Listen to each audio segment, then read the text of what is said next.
Before going to bed, I overheard a strange conversation between my daughter-in-law and my son. After Thanksgiving, he goes straight to the nursing home, Victoria said. I kicked the door open and shouted, "Before you go, I will show you a special film." When I pressed play on the TV, my daughter-in-law fainted. I am Edison Wright, 70 years old, and I spent 4 decades building a commercial architecture empire from the ground up. I broke racial barriers to ensure my son never knew the poverty I grew up in. Instead of gratitude, he handed me a forged eviction. Before I continue this story, let me know where you are watching from in the comments below. Hit like and subscribe if you have ever had to stand up to family who underestimated your worth. The heavy oak door of my own study stood slightly ajar. I stood motionless in the hallway. The muffled voices inside belonged to my son Dayon and his wife Victoria. I stopped wiping the grease from my hands and stepped closer to the wood. Dayon spoke with the casual indifference of a man ordering a cup of coffee. He confirmed he had already forged my signature on the transfer deed to my estate. Victoria replied, her tone sharp and calculating. She stated the state nursing home required a massive down payment by Monday morning to secure my locked room in the dementia ward. Dayon laughed lightly. He told her not to worry about the money. He casually planned to sell my entire vintage car collection tomorrow morning to cover the initial costs. He claimed I barely remembered my own name and would not even notice the vehicles missing from the garage. I stood there, absorbing the sheer magnitude of his betrayal. I spent 40 years breaking racial barriers in the ruthless world of commercial architecture. I fought tooth and nail to build this wealth so my son would never experience the crushing poverty I endured as a child. I sacrificed my youth and my peace of mind to hand him a pristine life. Now the boy I raised viewed me as expired inventory taking up valuable square footage in his new kingdom. A cold, absolute clarity washed over my grief. My sadness vanished instantly. I tightened my grip on the cold brass doorknob. My son believed I was a senile old man waiting to die. He was about to learn a terrifying lesson about the man who built the roof over his head. I kicked the oak door open. The solid wood slammed against the drywall with the deafening force of a gunshot. Dayon jumped, dropping his crystal glass of expensive bourbon. It shattered across the Persian rug. Victoria gasped, jumping back in sheer terror and clutching the edge of the mahogany desk. I did not scream. I did not shed a single tear. I stepped into the room and stared at the 2 parasites attempting to steal my life. I spoke with absolute lethal coldness. I told them that before they started packing my bags for the nursing home, I would show them a special film. Dayon frantically attempted to explain stuttering about estate planning and medical misunderstandings. I bypassed his panicked questions completely. I walked directly to the media console. I grabbed the remote control and turned on the massive wall monitor I used for architectural presentations. I pressed play on the compiled security footage I had secured from the hidden cameras 3 days ago. I did not install those cameras due to paranoia. I installed them the day my late wife's antique jewelry began vanishing from my locked bedroom. I stood perfectly still, watching the color drain entirely from my son's face as the high-definition screen illuminated the dark study. The execution of my silent correction had officially commenced. I forced them to watch the absolute destruction of their alliance. The first video clip filled the massive screen. It showed Victoria standing in my kitchen 2 nights ago under the bright fluorescent lights. The camera captured her meticulously crushing heavy black market sedatives into a fine powder. It showed her uncapping my daily blood pressure capsules, filling them with the narcotic and placing them back into my pill organizer. She was actively trying to chemically induce a state of dementia to justify the nursing home commitment. Dayon stared at the screen, his jaw slacking in horror. Before he could speak, the video cut to the second piece of footage. This clip came from a private investigator I hired last week. The screen showed the interior of a luxury downtown hotel room. Victoria lay in bed with Nolan. Nolan was Dayon's fiercest competitor in the commercial real estate market and his most hated business rival. The audio played crystal clear. Victoria and Nolan laughed hysterically about how easily they were draining Dayon's startup capital through fake vendor invoices. They detailed their plan to steal my commercial properties the moment Dayon successfully locked me away. The immediate physical reaction in the study was violent. Victoria gasped sharply, struggling to pull oxygen into her lungs. She clutched her chest, her eyes rolling back into her head. She collapsed entirely, her body hitting the hardwood floor with a heavy thud as she fainted. Dayon did not move to catch his wife. He stood paralyzed, his eyes locked on the screen, utterly broken by the double betrayal unfolding before him. Victoria regained consciousness a few moments later, groaning as she pushed herself up from the floor. She scrambled to a sitting position, her face flushed with panic and humiliation. Dion looked away from the frozen image of his wife in another man's bed. He turned to me. Instead of showing remorse for attempting to steal my life, he went on the offensive. He desperately attempted to justify the nursing home plot. He shouted that my use of hidden cameras and private investigators proved I suffered from severe paranoia and cognitive decline. I offered him zero sympathy. I pointed to the hallway and ordered them both out of my house into the freezing November night. Dion played his hidden card. He reached into his tailored jacket and pulled out a thick, legally stamped document. He held it up with arrogant defiance. He announced he had officially filed the forged power of attorney with the county clerk that very morning. He confidently stated that this house no longer belonged to me. He smiled and declared he had already dialed the local authorities and the police would arrive in exactly 10 minutes to remove a confused, unhinged trespasser from his property. He believed he had trapped me. He believed the law would protect his fraud. I did not argue with a fool. I turned my back on my son, walked to the hall closet, and packed a single leather briefcase with my vital identification documents. I opened the front door and walked out into the freezing night long before the police sirens echoed down the street. The real war had just begun. I checked into a bleak roadside motel just past the city limits. The neon sign buzzed erratically outside my window, casting long, fractured shadows across the cheap linoleum floor. I did not sleep. At exactly 8 o'clock the following morning, I walked through the heavy glass doors of my primary bank branch downtown to withdraw my liquid emergency funds. I approached the teller and handed over my identification, requesting an immediate transfer. The teller scanned the screen and her expression tightened. She asked me to wait and disappeared into the back office. The branch manager emerged 3 minutes later, avoiding my gaze entirely. He informed me that my accounts were completely frozen and he could not authorize any transactions. Dion had already used the forged power of attorney to lock every single public account I held, attaching a medical directive to justify the freeze. The reality of the situation locked into place. The trap they designed was actively closing around me, systematically cutting off my resources to force my compliance.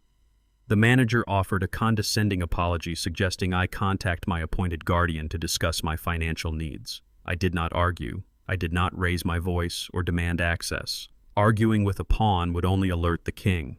I turned and walked out of the bank immediately. I needed an untraceable communication line, and I needed it instantly to bypass the restrictions my own son had placed on my life. I purchased a prepaid burner phone from a convenience store 2 blocks from the bank. I sat on a rusted bench in an empty park and dialed a secure international number I memorized 30 years ago. I survived the ruthless, unregulated corporate real estate wars of the 1980s by anticipating betrayal before it materialized. I had established a private holding company in Switzerland decades ago, shielding a significant portion of my capital from domestic scrutiny. The representative answered on the second ring. I verified my identity through a complex sequence of passphrases. I authorized the immediate transfer of my hidden emergency capital into a newly established, entirely untouchable corporate account operating under a proxy name. The transaction cleared in less than 10 minutes. I possessed the necessary resources to mount a counteroffensive. I then called Maxwell, the most merciless corporate litigator operating within the state. I retained his services with a massive retainer fee wired directly from the new account. I instructed him to launch an aggressive investigation into the medical directive Dion presented to the bank. Maxwell deployed his team immediately. Within 2 hours, he traced the origin of the document. The evaluation was not from my primary physician or any reputable hospital. Maxwell uncovered the name of the physician who signed the official dementia evaluation authorizing the power of attorney. The document originated from a corrupt, low-tier medical clinic in a neighboring town signed by a doctor named Eris. I drove directly to the clinic, bypassing the crowded waiting room entirely.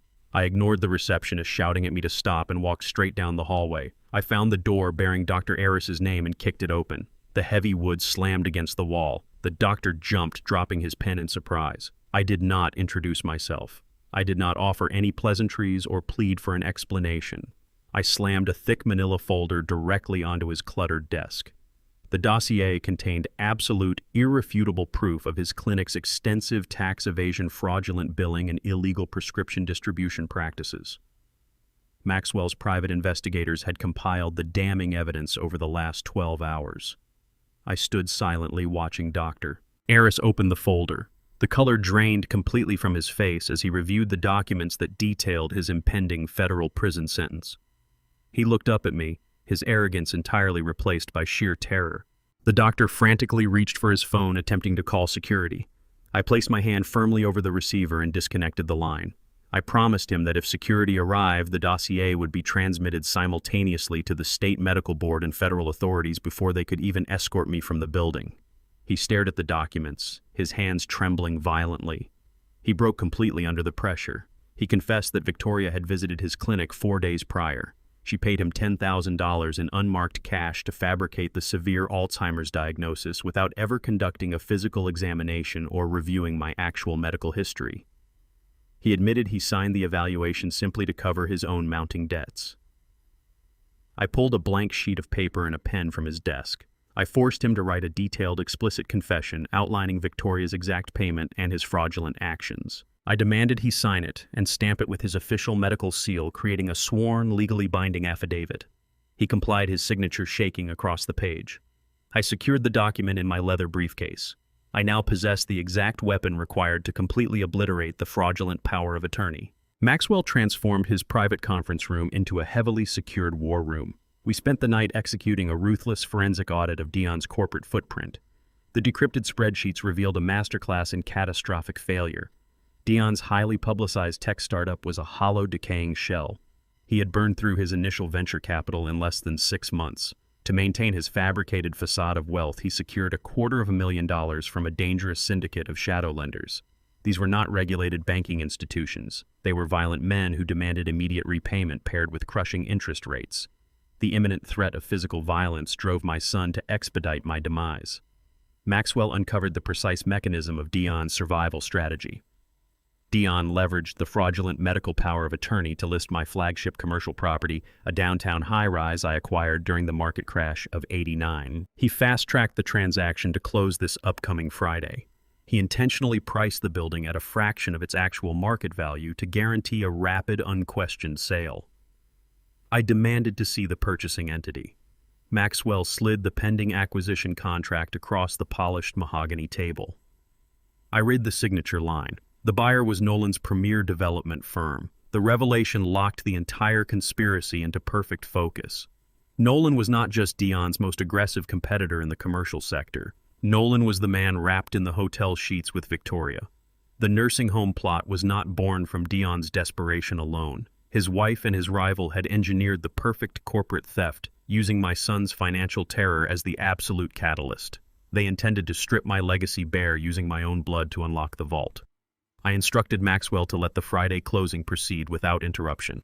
I possessed the necessary ammunition to destroy Dion immediately, but a direct confrontation would allow him time to mount a legal defense.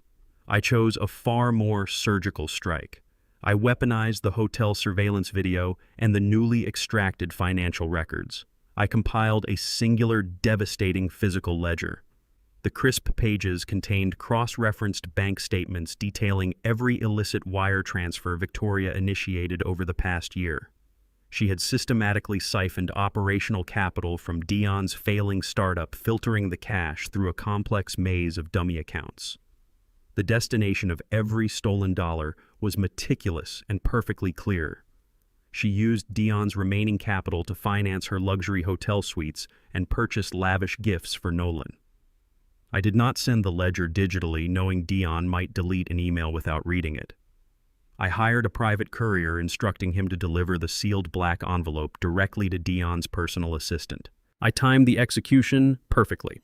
The courier placed the package onto Dion's desk exactly 10 minutes before Dion was scheduled to take a mandatory final notice conference call with his aggressive private lenders. The trap was invisible and entirely unavoidable. I wanted the heavy pressure of his impending financial ruin to collide violently with the absolute destruction of his marriage. Dion opened the envelope expecting updated property appraisals for the Friday sale. Instead, he received a high-definition photograph of his wife intimately tangled with his worst enemy pinned beneath a spreadsheet documenting her undeniable theft of his remaining survival funds. I sat in Maxwell's office drinking black coffee, visualizing the exact moment the bomb detonated in my son's hands. The seed of paranoia I planted required zero further intervention. Their toxic alliance would rapidly cannibalize itself from the inside out. Dion read the ledger in his glass-walled office. The realization struck him with the blunt force of a physical assault.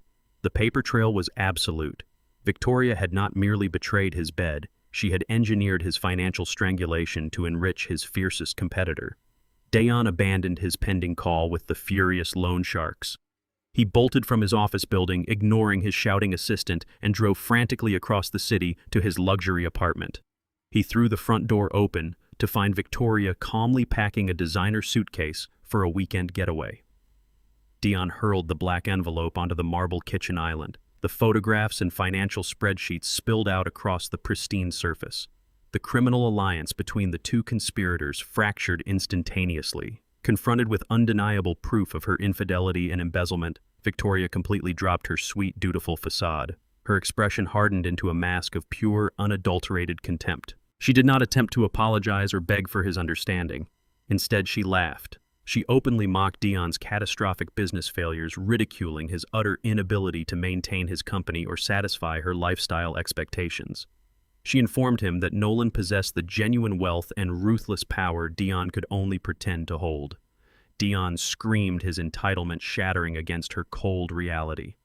The penthouse erupted into a vicious, unhinged shouting match. They hurled bitter accusations and shattered glass entirely consumed by their mutual hatred. This violent implosion served my exact purpose. Their screaming match blinded them completely to their vulnerable periphery. They were entirely distracted by the total wreckage of their marriage, blissfully unaware of the catastrophic legal and financial retaliation I was currently preparing.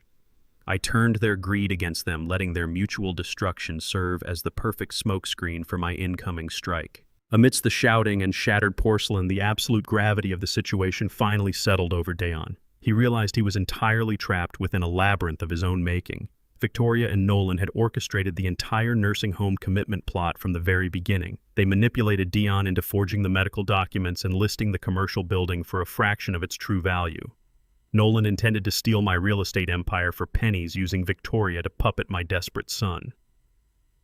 Dion faced a devastating, impossible dilemma. If he halted the impending Friday sale, he would instantly default on his obligations to the violent private lenders. They would find him, and the consequences would be brutal and fatal. If he completed the fraudulent transaction, he would hand his father's legacy directly over to the man actively sleeping with his wife. He would enrich his ultimate rival just to save his own skin. The crushing pressure destroyed any remaining shred of his familial loyalty. Dion made his choice. He chose greed and immediate survival over pride and honor.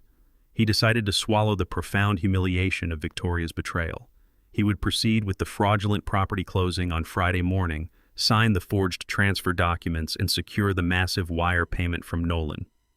His plan was cowardly, but entirely predictable. He intended to seize the millions, pay off his aggressive loan sharks, and immediately flee the state with the remaining capital, leaving Victoria behind to face the inevitable legal fallout. He believed he could outrun the consequences of his treason. He firmly believed he still controlled the board. He did not know that his decision to proceed with the sale was the final requirement needed to activate his total and absolute ruin. The violent pounding against the cheap hollow wood of my motel room door began exactly at midnight. I did not rush to answer the frantic noise. I stood from the small laminate desk, methodically adjusting the cuffs of my tailored charcoal suit. I had dressed hours ago, fully anticipating the exact trajectory of my son's panic. I unlocked the deadbolt and pulled the door open. Dion stumbled into the narrow room, his custom designer jacket completely soaked with rain and sweat. He collapsed heavily into a flimsy plastic chair near the window, burying his face in his trembling hands. The arrogant king of commercial real estate was instantly reduced to a sobbing, hysterical child. He openly wept, begging me for forgiveness with a frantic, breathless desperation. He spun a pathetic, elaborate narrative, claiming Victoria had manipulated his mind, that she had twisted his judgment and forced him into the nursing home plot against his own will. He admitted his startup was in total ruin. He confessed to owing violent private lenders $250,000. He looked up at me with red, swollen eyes and begged for a $2 million cash loan. He promised that if I cleared his debts and saved his life, he would immediately halt the sale of my flagship commercial property to Nolan. He swore he would rip up the power of attorney and return my estate the very next morning. He clasped his hands together, pleading for the unconditional rescue I had provided him for 35 years. He expected his tears to activate my parental mercy, completely unaware that he had killed every ounce of that mercy the moment he planned to lock me in a dementia ward. He waited for me to wrap my arms around him and offer him salvation. I looked down at my son. I did not raise my voice. I did not display a single ounce of anger or disappointment. I spoke with the lethal mechanical precision of an architect assessing a structurally compromised building. I calmly reminded Dion of the conversation I overheard outside my study door. I recited his exact words back to him perfectly, mirroring the casual, indifferent tone he used when discussing my permanent commitment to a low-income psychiatric facility. I watched his eyes widen in horror as I repeated his plan to sell my vintage car collection to cover his initial deposits. I informed him that actions dictate reality, and he must now survive inside the exact reality he had so ruthlessly engineered. I delivered my absolute refusal. I stated that I would not hand over a single cent of my capital to save his life. I told him his tears were a useless currency in this room. Dion stared at me in complete shock, unable to comprehend the finality of my decision. I clarified my position so there would be no room for misunderstanding. I told him that a man who poisons his father's tea and plots to steal the legacy built from decades of sweat does not receive a financial bailout. He receives the exact consequences of his own treason. I told him he was a catastrophic liability, and I was permanently divesting him from my portfolio. I watched the frantic hope drain entirely from his face. The illusion of my unconditional protection shattered into pieces right in front of him. I stood perfectly still, offering him nothing but the cold, impenetrable silence he had earned. I wanted him to feel the crushing weight of the corner he had backed himself into, knowing I would not intervene. The tears completely vanished from Dion's eyes, instantly replaced by a venomous, entitled rage. He leaped up from the plastic chair, kicking it backward against the motel wall with brutal force. His desperation twisted into sheer malice. He screamed that my money did not matter anymore because he held the ultimate legal high ground. He aggressively reminded me that the medical power of attorney was fully filed and stamped by the county clerk. He declared that he legally controlled every asset, every property, and every bank account attached to my name. He shouted that he would finalize the sale to Nolan tomorrow morning, regardless of my refusal, effectively handing my empire to his worst enemy just to secure his own survival. He stormed toward the open doorway, pausing to deliver one final desperate threat. He vowed to leave me to rot in this cheap motel, promising I would die in absolute poverty while he lived off the millions he extracted from my estate. He slammed the door behind him, rattling the thin walls. I walked to the window and pulled back the curtain. I watched the red taillights of his luxury car speed out of the gravel parking lot, disappearing into the dark, rain-soaked highway. The moment his car vanished from sight, I picked up my secure burner phone. I dialed Maxwell's direct line. He answered immediately. I did not offer any preface or emotional commentary on the midnight confrontation. I delivered a single, concise directive. I ordered Maxwell to prepare the Vanguard protocol for immediate execution on Friday morning. The trap was set, the enemy had committed to his fatal path, and the absolute destruction of Edison Wright was now locked in motion. There was absolutely no turning back for either of us. Friday morning arrived with a bright, deceptive clarity. Dion sat inside Nolan's lavish, glass-walled executive office, completely blind to the crosshairs currently locked onto his chest. The massive mahogany desk separated the two bitter rivals now bound together by a fraudulent real estate transaction. A thick stack of closing documents sat between them. Nolan held the authorization pen for the multi-million-dollar wire transfer. Before signing the final line, Nolan paused. He aggressively demanded an updated environmental clearance waiver for the commercial property. He stated his corporate compliance team required the city inspector's official sign-off before they could legally initiate the massive release of the funds. Dion felt the walls closing in around him. He needed that cash transfer to hit his account by noon to prevent his private lenders from making good on their violent threats. The legitimate environmental inspection would take weeks to schedule and process. Dion chose the path of ultimate desperation. He smiled confidently, pulling a blank clearance form from his leather portfolio. He did not hesitate for a single second. Right there in front of his greatest rival, Dion forged the official city inspector's signature with practiced ease. He stamped the date validating the fraudulent clearance and pushed the paper across the desk. Nolan inspected the forged signature, completely satisfied by the false verification. He picked up his pen and authorized the immediate release of the purchase funds. The wet ink dried on the final contract. Both men leaned back in their expensive leather chairs and shared a victorious smile. The illusion of victory intoxicated them both.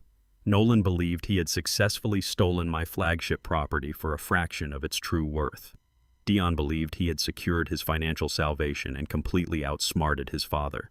They both firmly believed they had won the war. Nolan sat behind his expansive desk and pressed the final authorization key on his secure banking portal. The digital confirmation illuminated the screen, instantly transferring millions of dollars into Dion's primary receiving account. The transaction finalized the legal handover, officially granting Nolan absolute ownership of my flagship commercial estate.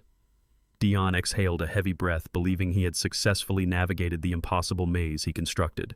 He pulled his smartphone from his tailored pocket, his fingers moving rapidly across the glass screen. He logged into his banking application with the sole intention of immediately routing the newly acquired funds to the violent private lenders hunting him. He needed to clear his $250,000 debt before noon to ensure his physical safety. He tapped the transfer execution button, expecting the comforting green checkmark of salvation. Instead, the screen instantly flashed a severe, bold red error code. A system prompt appeared, entirely blocking his access to the capital. Dion refreshed the application frantically, assuming a standard network delay. The red text remained locked on the display, stating his transaction could not be processed due to a total administrative hold. He dialed the premium client service line, demanding an immediate override. The automated voice system informed him his profile was locked and directed him to a fraud prevention specialist. Dion stared at the glowing device in his hand, a cold sweat breaking across his forehead. The multi-million-dollar lifeline sitting in his ledger was completely inaccessible. He possessed the fortune he sacrificed his family to steal, but he could not move a single cent to stop the men coming to collect his debts. I sat opposite Maxwell in his high-rise law office, watching a dedicated monitor tracking the county property registry. The exact moment the digital deed transferred to Nolan's holding company, I gave Maxwell a single nod. I authorized the immediate execution of the Vanguard Protocol. Maxwell did not hesitate. His legal team simultaneously submitted Dr. Aris's sworn stamped confession to the federal court and the district attorney's office. The affidavit detailed the exact $10,000 cash bribe Victoria paid for the fabricated Alzheimer's diagnosis. The evidence was irrefutable. A federal judge reviewed the emergency injunction and instantly voided the fraudulent medical power of attorney Dion used to seize my estate. The court system automatically triggered an immediate asset freeze across all associated financial institutions. The bank's fraud division received the federal mandate moments before Dion attempted to wire his illicit gains to his shadow lenders. They locked his accounts, completely flagging his profile under extreme suspicion of elder financial exploitation and grand larceny. The millions he secured from Nolan were immediately seized as evidence of a massive corporate theft. I remained perfectly still, watching the legal machinery obliterate my son's fraudulent empire in a matter of seconds. I engineered the delay intentionally. I needed Dion to complete the sale to incriminate himself fully and officially transfer the toxic property to Nolan before I dropped the guillotine. Maxwell confirmed the bank freeze was absolute and irreversible. Dion was now entirely cut off from his stolen wealth, leaving him utterly defenseless against the violent creditors expecting their immediate payment.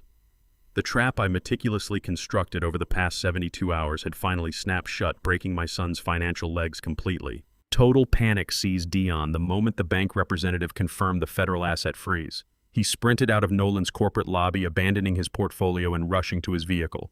He knew the loan sharks would not accept legal excuses for missed payments. He merged onto the highway, driving frantically toward the international airport, intent on securing a one-way ticket entirely out of the state before his creditors realized he was broke. He abandoned his car at the terminal curb and ran to the first available departure desk. He demanded an immediate seat on the next departing flight, slamming his platinum corporate credit card onto the counter. The attendant swiped the card through the terminal. The machine instantly rejected the transaction. Dion aggressively demanded she try a different account, throwing 2 more premium credit cards across the desk. The system returned the exact same hard decline for every single piece of plastic he presented. The swift cancellation of the power of attorney had triggered a cascading freeze across his entire financial identity. The terminal attendant stepped back, eyeing his erratic behavior and sweating face with mounting suspicion. One attendant subtly reached for the security phone. Dion snatched his useless cards from the counter and backed away. He stood in the middle of the crowded airport lobby, completely stripped of the wealth and influence he used to command respect. He had zero cash, zero credit, and a massive target on his back. The crushing reality of his situation finally settled in his chest. He looked at the departure screens, realizing he was entirely trapped within the city limits.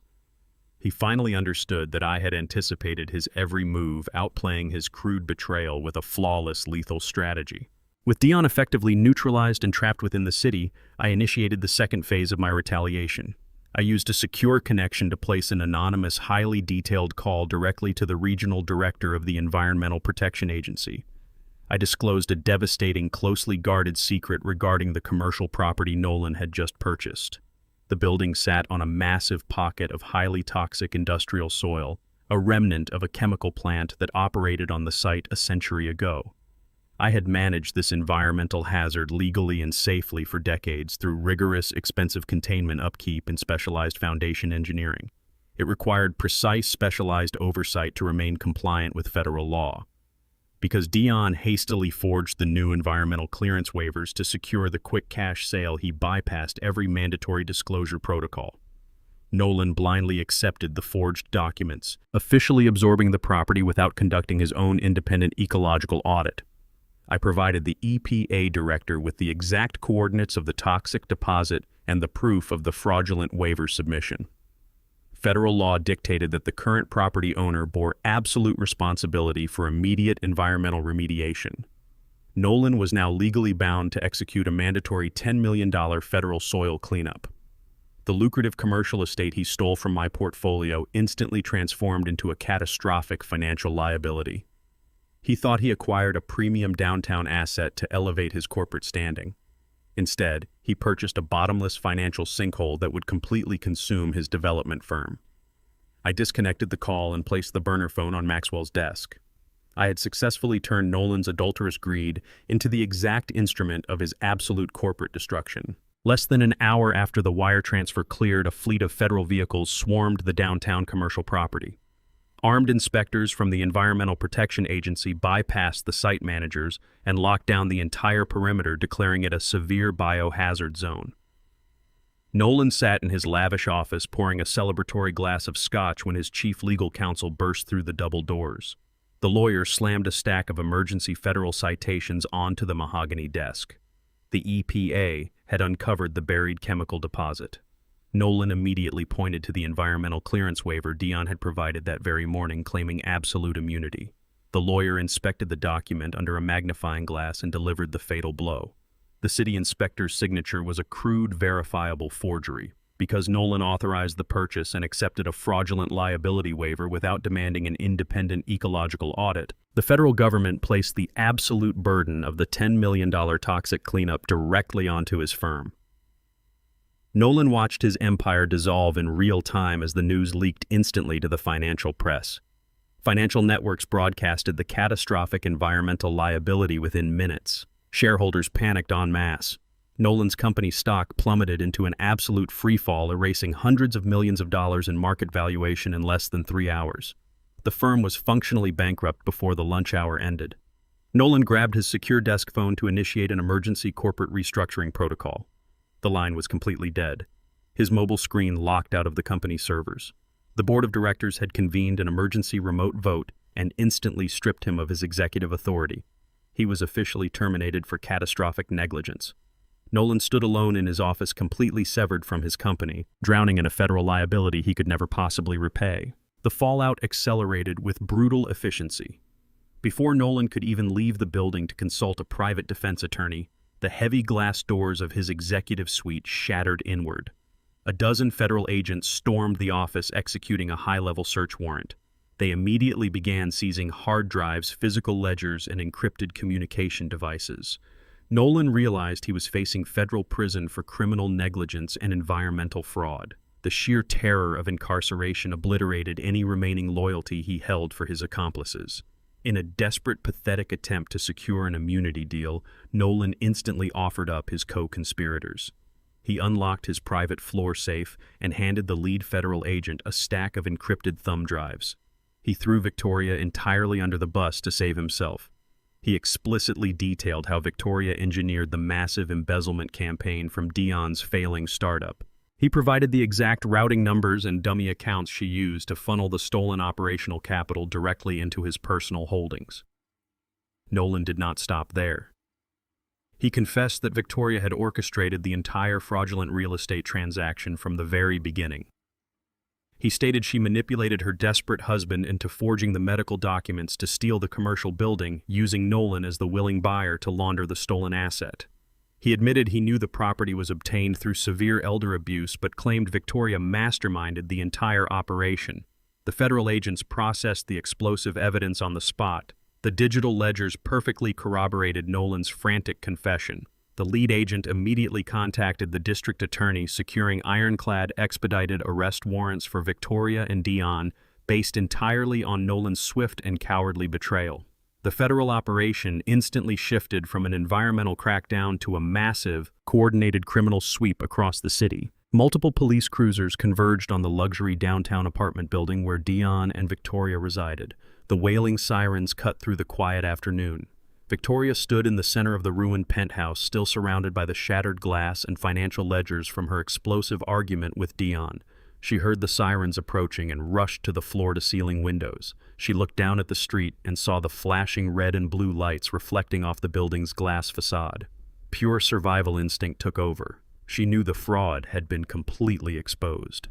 Victoria sprinted into the master bedroom and dragged a heavy canvas duffel bag from the closet.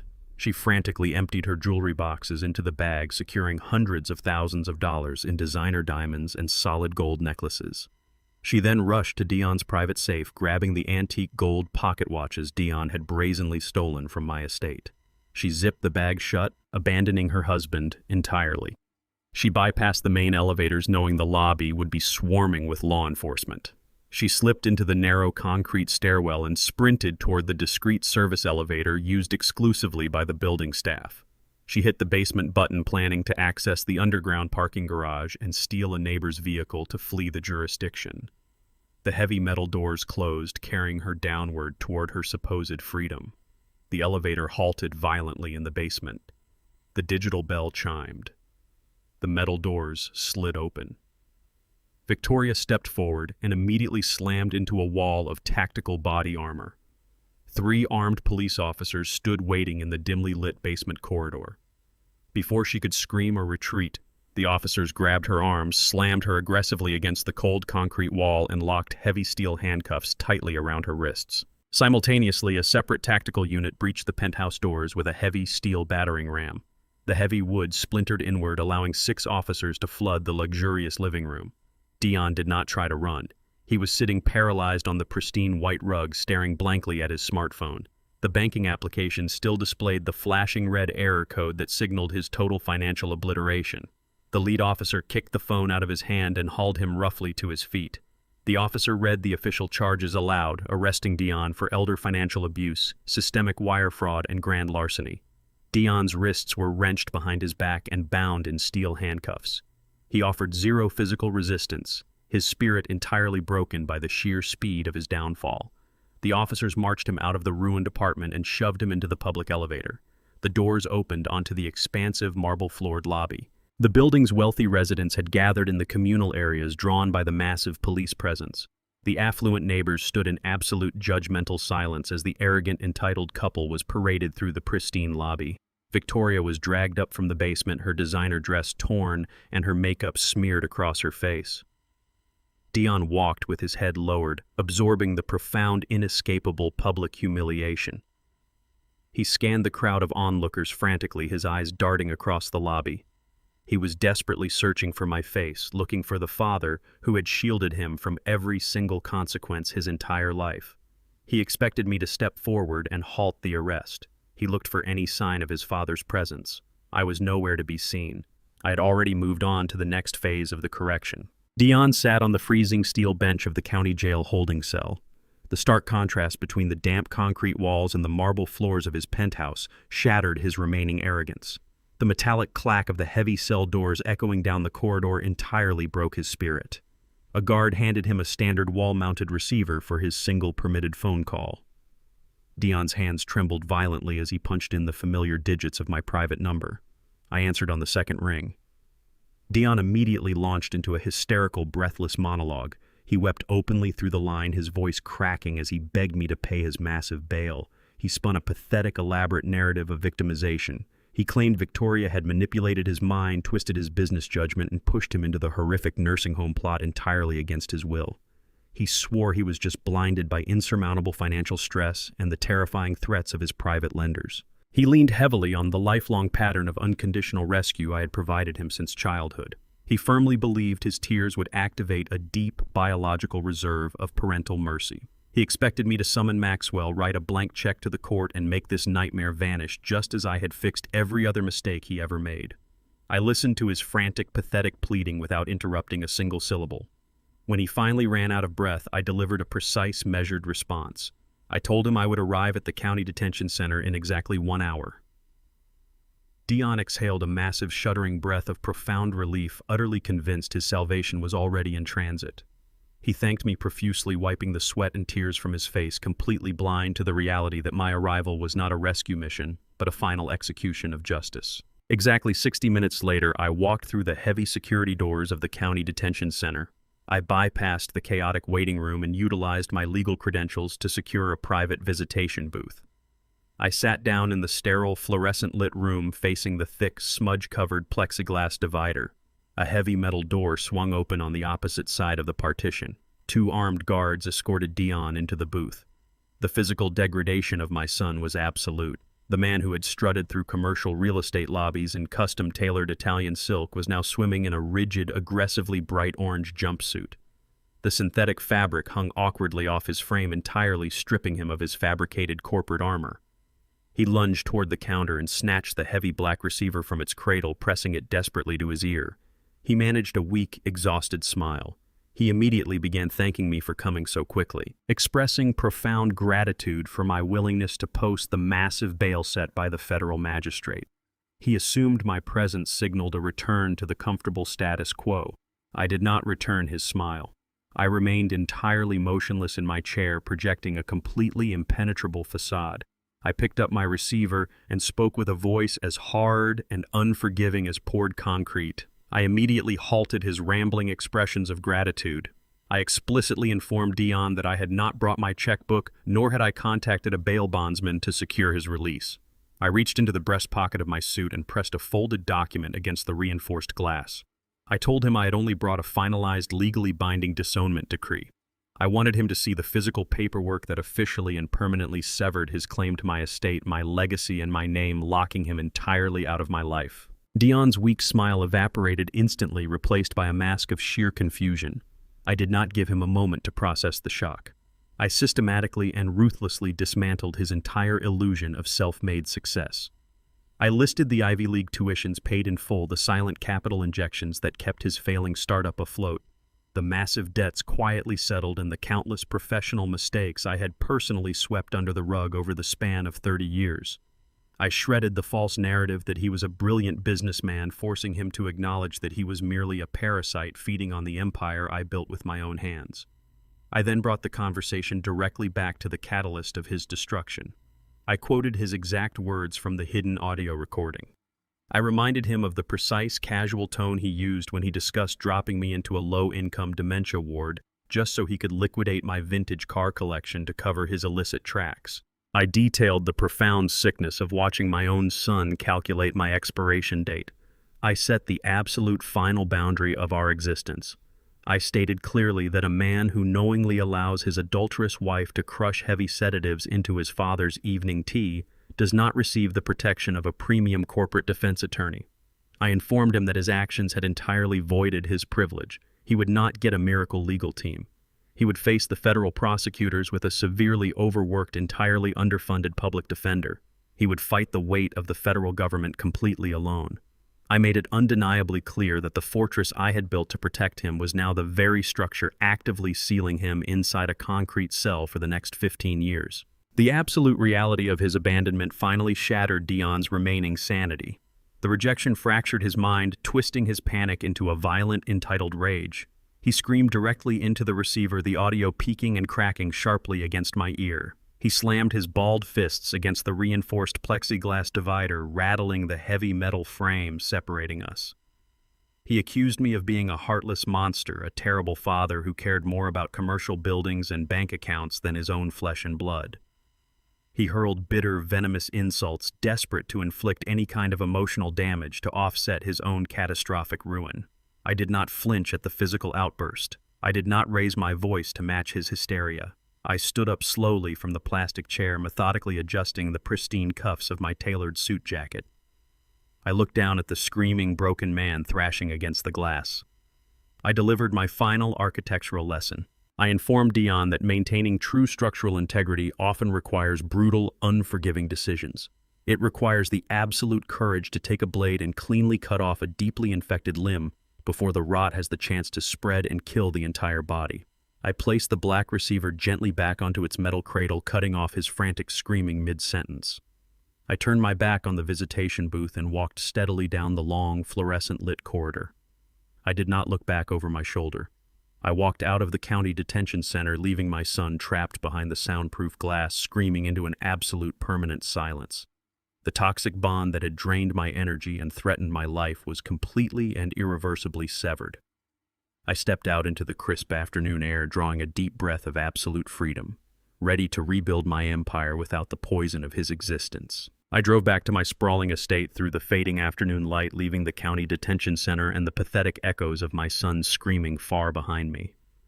I unlocked the heavy oak front doors and stepped into the massive echoing foyer. The house was entirely quiet. The silence was absolute, heavy with the suffocating emotional residue of 30 years spent raising a traitor beneath my own roof.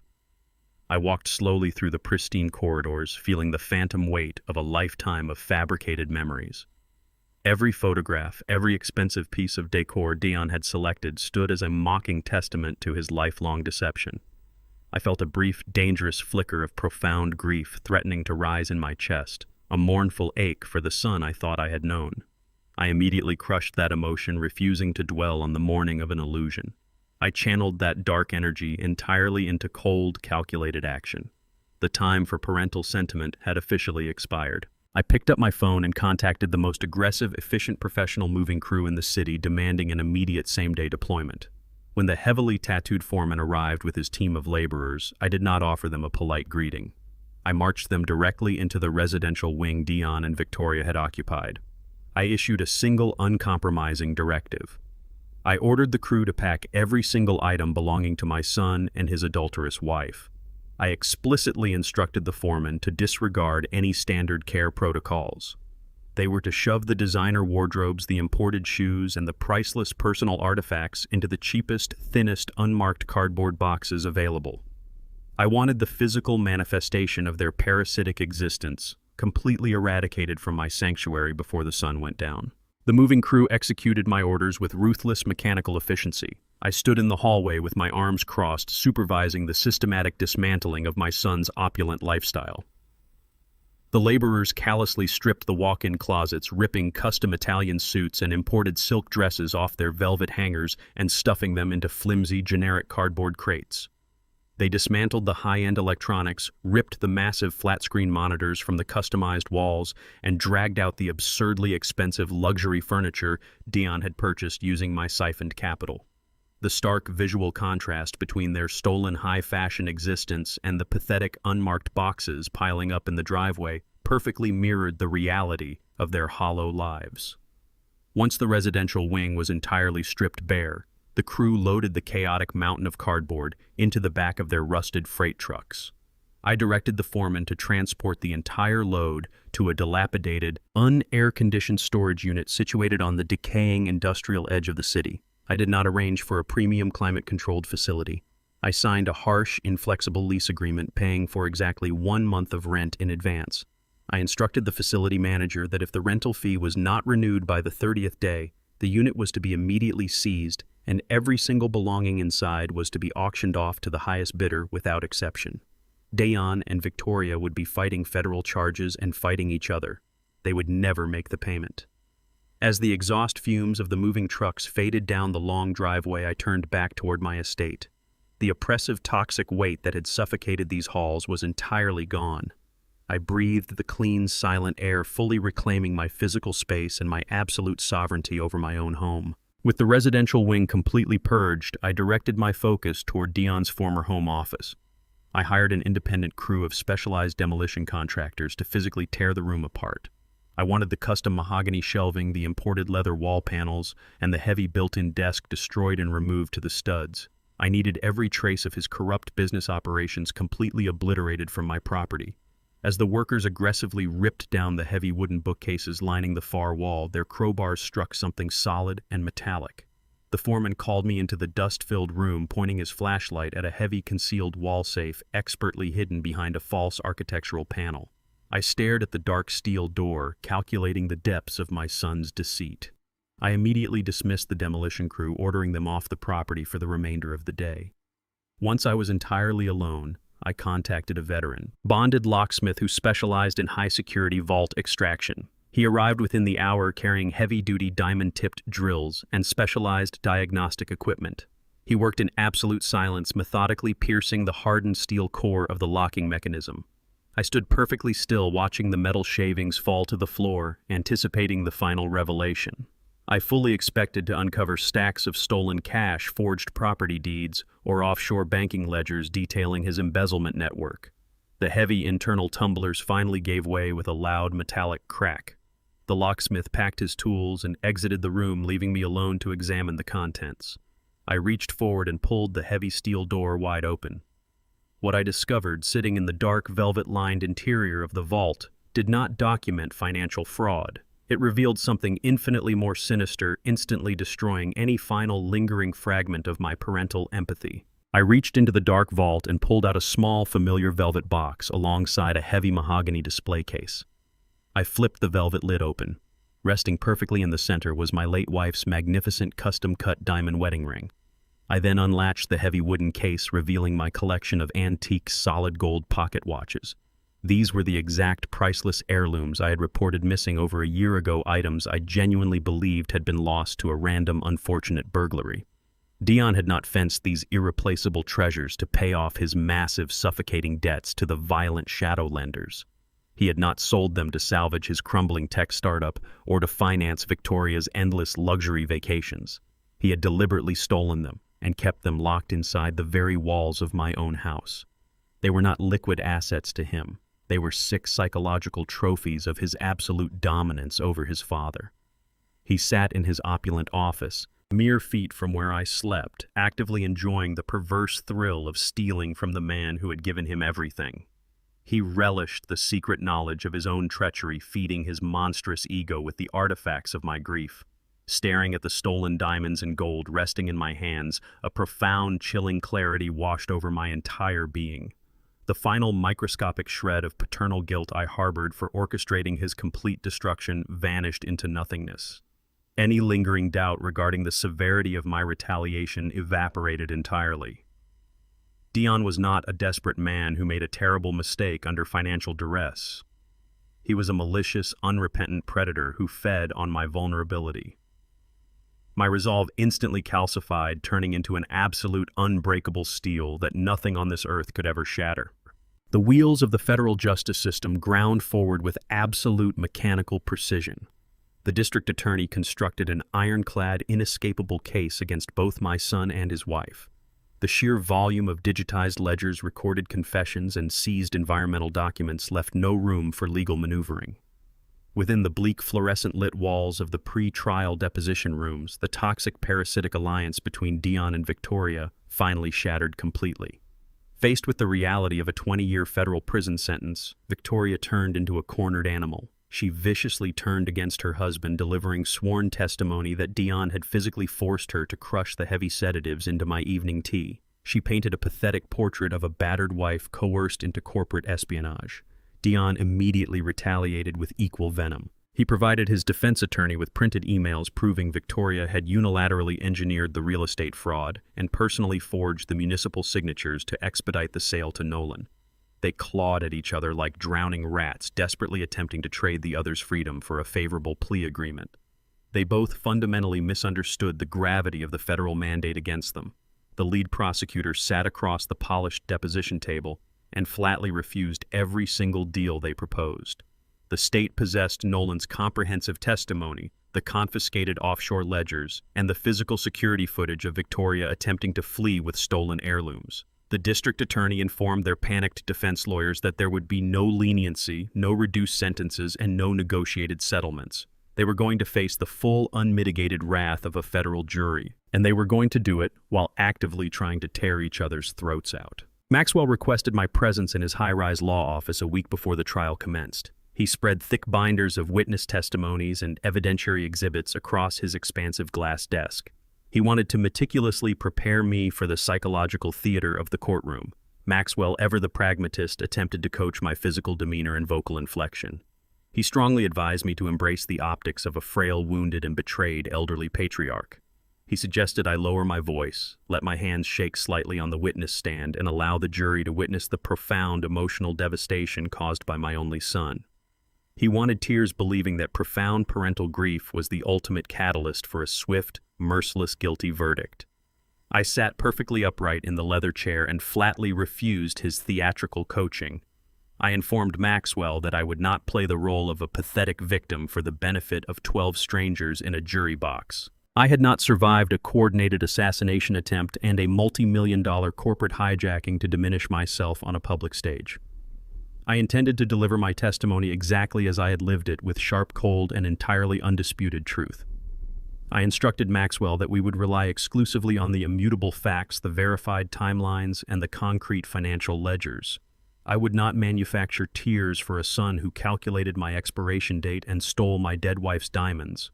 I would present myself as the architect who uncovered a severe structural flaw and systematically demolished the rotting foundation.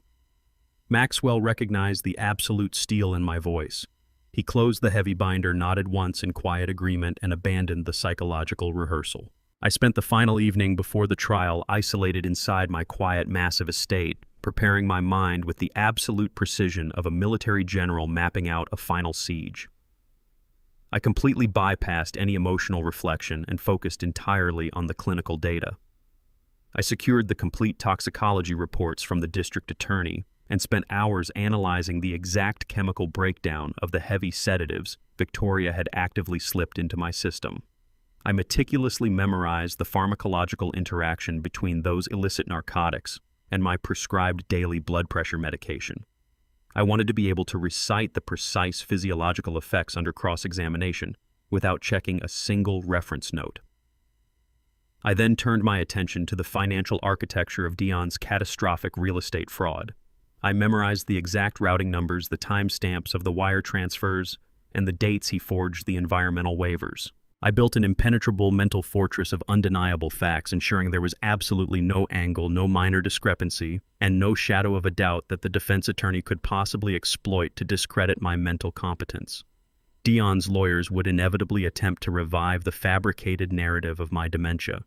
They would try to paint me as confused, paranoid, or mentally unfit to provide reliable testimony. I prepared to dismantle their strategy before they could even formulate their first leading question. I stood in the center of my meticulously reclaimed study, surrounded by the physical proof of my survival. I possessed the absolute clarity of a man who had stared directly into the abyss of his own engineered demise and walked away entirely unscathed. I was ready to deliver the killing blow. The morning of the trial arrived with a sharp, blinding sunrise. I did not require an alarm clock. I rose early, feeling an icy, resolute calm radiating through my chest. I dressed with meticulous care, selecting a sharp, perfectly tailored charcoal gray suit, a crisp white shirt, and a dark, conservative tie.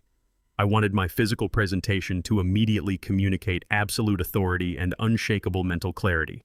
I bypassed the offer of a private car service and drove myself directly to the downtown federal courthouse. As I pulled up to the curb, a massive swarm of local reporters and camera crews flooded the concrete steps. The narrative of the brilliant self-made architect violently betrayed by his greedy parasitic son had become an overnight local sensation. Flashing lights and shouting journalists attempted to breach my perimeter. I ignored the chaos entirely, walking through the aggressive crowd with a steady, measured, and entirely unbothered pace. I cleared the metal detectors and pushed through the heavy wooden doors of the main courtroom. The expansive room was already packed with spectators and legal aides. I walked down the central aisle with perfect, unbroken posture. I took my assigned seat directly behind the lead federal prosecutor. I felt the immediate heavy shift in the room's atmosphere the second I sat down. Out of my peripheral vision, I sensed the physical presence of the two defendants seated at the far defense tables. I did not turn my head. I did not cast a single glance in the direction of Dion or Victoria. They had ceased to exist as human beings in my reality. They were merely biological debris waiting to be swept away by the gavel of the court. The trial commenced with a suffocating tension filling the packed federal courtroom. Dion's defense attorney, a highly paid corporate litigator accustomed to intimidating vulnerable witnesses, launched his cross-examination with brutal, theatrical aggression. He paced aggressively in front of the jury box, actively attempting to paint me as a vengeful, senile old man who had completely misunderstood a simple, well-intentioned family dispute over estate planning. The lawyer modulated his tone, speaking to me with an agonizingly slow, patronizing cadence, treating me as though I were a deeply confused child wandering a supermarket. He explicitly insinuated that my mind was rapidly failing, arguing that my decision to install hidden surveillance cameras was not the action of a rational patriarch protecting his assets, but the undeniable symptom of severe late-stage paranoia and clinical dementia. He waved my financial ledgers in the air, claiming they were the disorganized scribblings of a deteriorating brain terrified of its own shadow. He leaned heavily on the wooden railing, locking eyes with me, deliberately attempting to provoke an angry, hysterical, or disjointed reaction that would cement his fabricated narrative of my cognitive collapse. He desperately wanted me to shout. He wanted me to pound my fist on the witness stand and demand respect from the gallery. He needed the jury to see an unpredictable, emotionally volatile, elderly man entirely incapable of managing his own vast, complex financial empire. He pushed his face inches from mine, asking condescending questions about my memory and my grip on reality, completely confident that his aggressive posturing would break my composure and secure his client's absolute freedom. He expected me to crumble under the heavy pressure of his cross-examination, handing Dion an easy path to a full acquittal. I completely destroyed his fabricated narrative without raising my voice a single decibel. I sat perfectly upright, maintaining unblinking eye contact, and spoke with the sharp, undeniable intellect of a man who had built a commercial empire from nothing. I did not offer emotional rebuttals or angry denials. I calmly and methodically recited the exact dates, the specific international routing numbers, and the hidden offshore account designations Dion had utilized to launder the stolen operational capital. I listed the precise dollar amounts of every illicit wire transfer executed over the past 12 months with absolute mathematical perfection. I then pivoted directly to the medical accusations leveled against me. I flawlessly detailed the exact chemical breakdown of the heavy black market sedatives Victoria had regularly crushed into my evening meals. I explained the specific, dangerous pharmacological interactions between those illicit narcotics and my prescribed daily blood pressure medication, demonstrating a medical comprehension that vastly exceeded the defense attorney's own knowledge. I cited the exact half-life of the toxins and the metabolic rate at which they induced extreme lethargy and simulated cognitive decline. The entire courtroom fell into absolute stunned silence. The 12 members of the jury leaned forward in their seats, utterly captivated by my terrifying, unshakable competence. I did not sound like a victim seeking sympathy. I sounded like the brilliant architect of their absolute ruin. The defense attorney's arrogant smirk melted into a mask of pale, sweating panic. He realized instantly that he had walked blindly into a meticulously laid trap. He stammered, attempting to interrupt my clinical recitation of his client's federal crimes, but the judge quickly overruled him. Stripped of his entire defense strategy and thoroughly humiliated in front of the packed gallery, the highly paid lawyer awkwardly gathered his legal pads and retreated to his table in total defeat. The prosecution immediately capitalized on the shattered defense by calling Dr. Aris to the witness stand. The disgraced physician walked down the center aisle, trembling visibly, his medical career and professional reputation already reduced to ashes. Having desperately secured a federal immunity deal in exchange for his full cooperation, the terrified doctor sat before the microphone and delivered the killing blow to Victoria's defense. He kept his head bowed, avoiding eye contact with the gallery, as he admitted to the court the exact details of their illicit transaction. He confessed that Victoria had arrived at his private clinic after hours, handing him $10,000 in untraceable cash, stuffed inside a brown paper bag. In exchange for the heavy bribe, he agreed to officially fabricate the severe Alzheimer's diagnosis and sign the medical commitment papers without ever physically examining me or reviewing my legitimate medical history. He confirmed under oath that the entire foundation of the medical power of attorney, the very document Dion used to legally hijack my commercial estate, was built entirely on a purchased malicious lie. The courtroom erupted in shocked murmurs as the sheer scale of the calculated elder abuse was laid bare on the public record. At the defense table, Victoria's carefully maintained facade of the innocent, battered wife violently disintegrated. She violently shook her head, her face draining of all color as she listened to the doctor systematically dismantle her only viable defense strategy. She glared at Dr. Eris with pure, unadulterated venom, her hands gripping the edge of the mahogany table so tightly her knuckles turned white. The undeniable proof of her active, malicious orchestration echoed off the courtroom walls, sealing her fate in federal prison and entirely severing her from any hope of judicial mercy. Her desperate attempts to shift the blame onto her husband were completely neutralized by the undeniable medical paper trail. Nolan was called to the stand next, walking heavily under the crushing weight of his newly acquired federal indictments. Stripped entirely of his immense corporate wealth and facing decades in a federal penitentiary for the catastrophic environmental disaster on his stolen property, the disgraced developer sought absolute revenge against the woman who had dragged him into the abyss. He adjusted the microphone and delivered a testimony driven by pure vindictive malice. Nolan explicitly testified that Victoria was not a coerced victim, but the ruthless mastermind who had orchestrated the entire embezzlement and real estate fraud from its very inception. He detailed her elaborate plan to commit me to the psychiatric ward solely so she could steal the flagship commercial property, liquidate the assets, and flee the country with him using the stolen millions. He confessed that they had deliberately weaponized Dion's severe financial terror and crippling inadequacy, manipulating him into executing the heavy legal forgeries so his hands would hold all the immediate liability. Nolan admitted they viewed Dion as nothing more than a highly gullible, disposable pawn in their illicit acquisition strategy. As the brutal, unvarnished truth of his wife's infidelity and total betrayal echoed across the silent courtroom, Dion sat frozen at the defense table. He stared at Victoria in absolute suffocating horror. The devastating realization finally fractured his mind completely. He had poisoned his own father, destroyed his family legacy, and forfeited his freedom entirely for a woman who despised him and a rival who used him as a human shield. Dion slumped forward, burying his face in his trembling hands, entirely broken by the undeniable reality that he had engineered his own absolute destruction.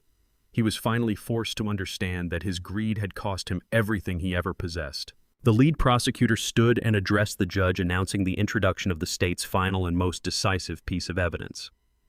At his signal, the bailiff dimmed the heavy overhead lights of the courtroom. The large digital monitors facing the jury box flickered to life.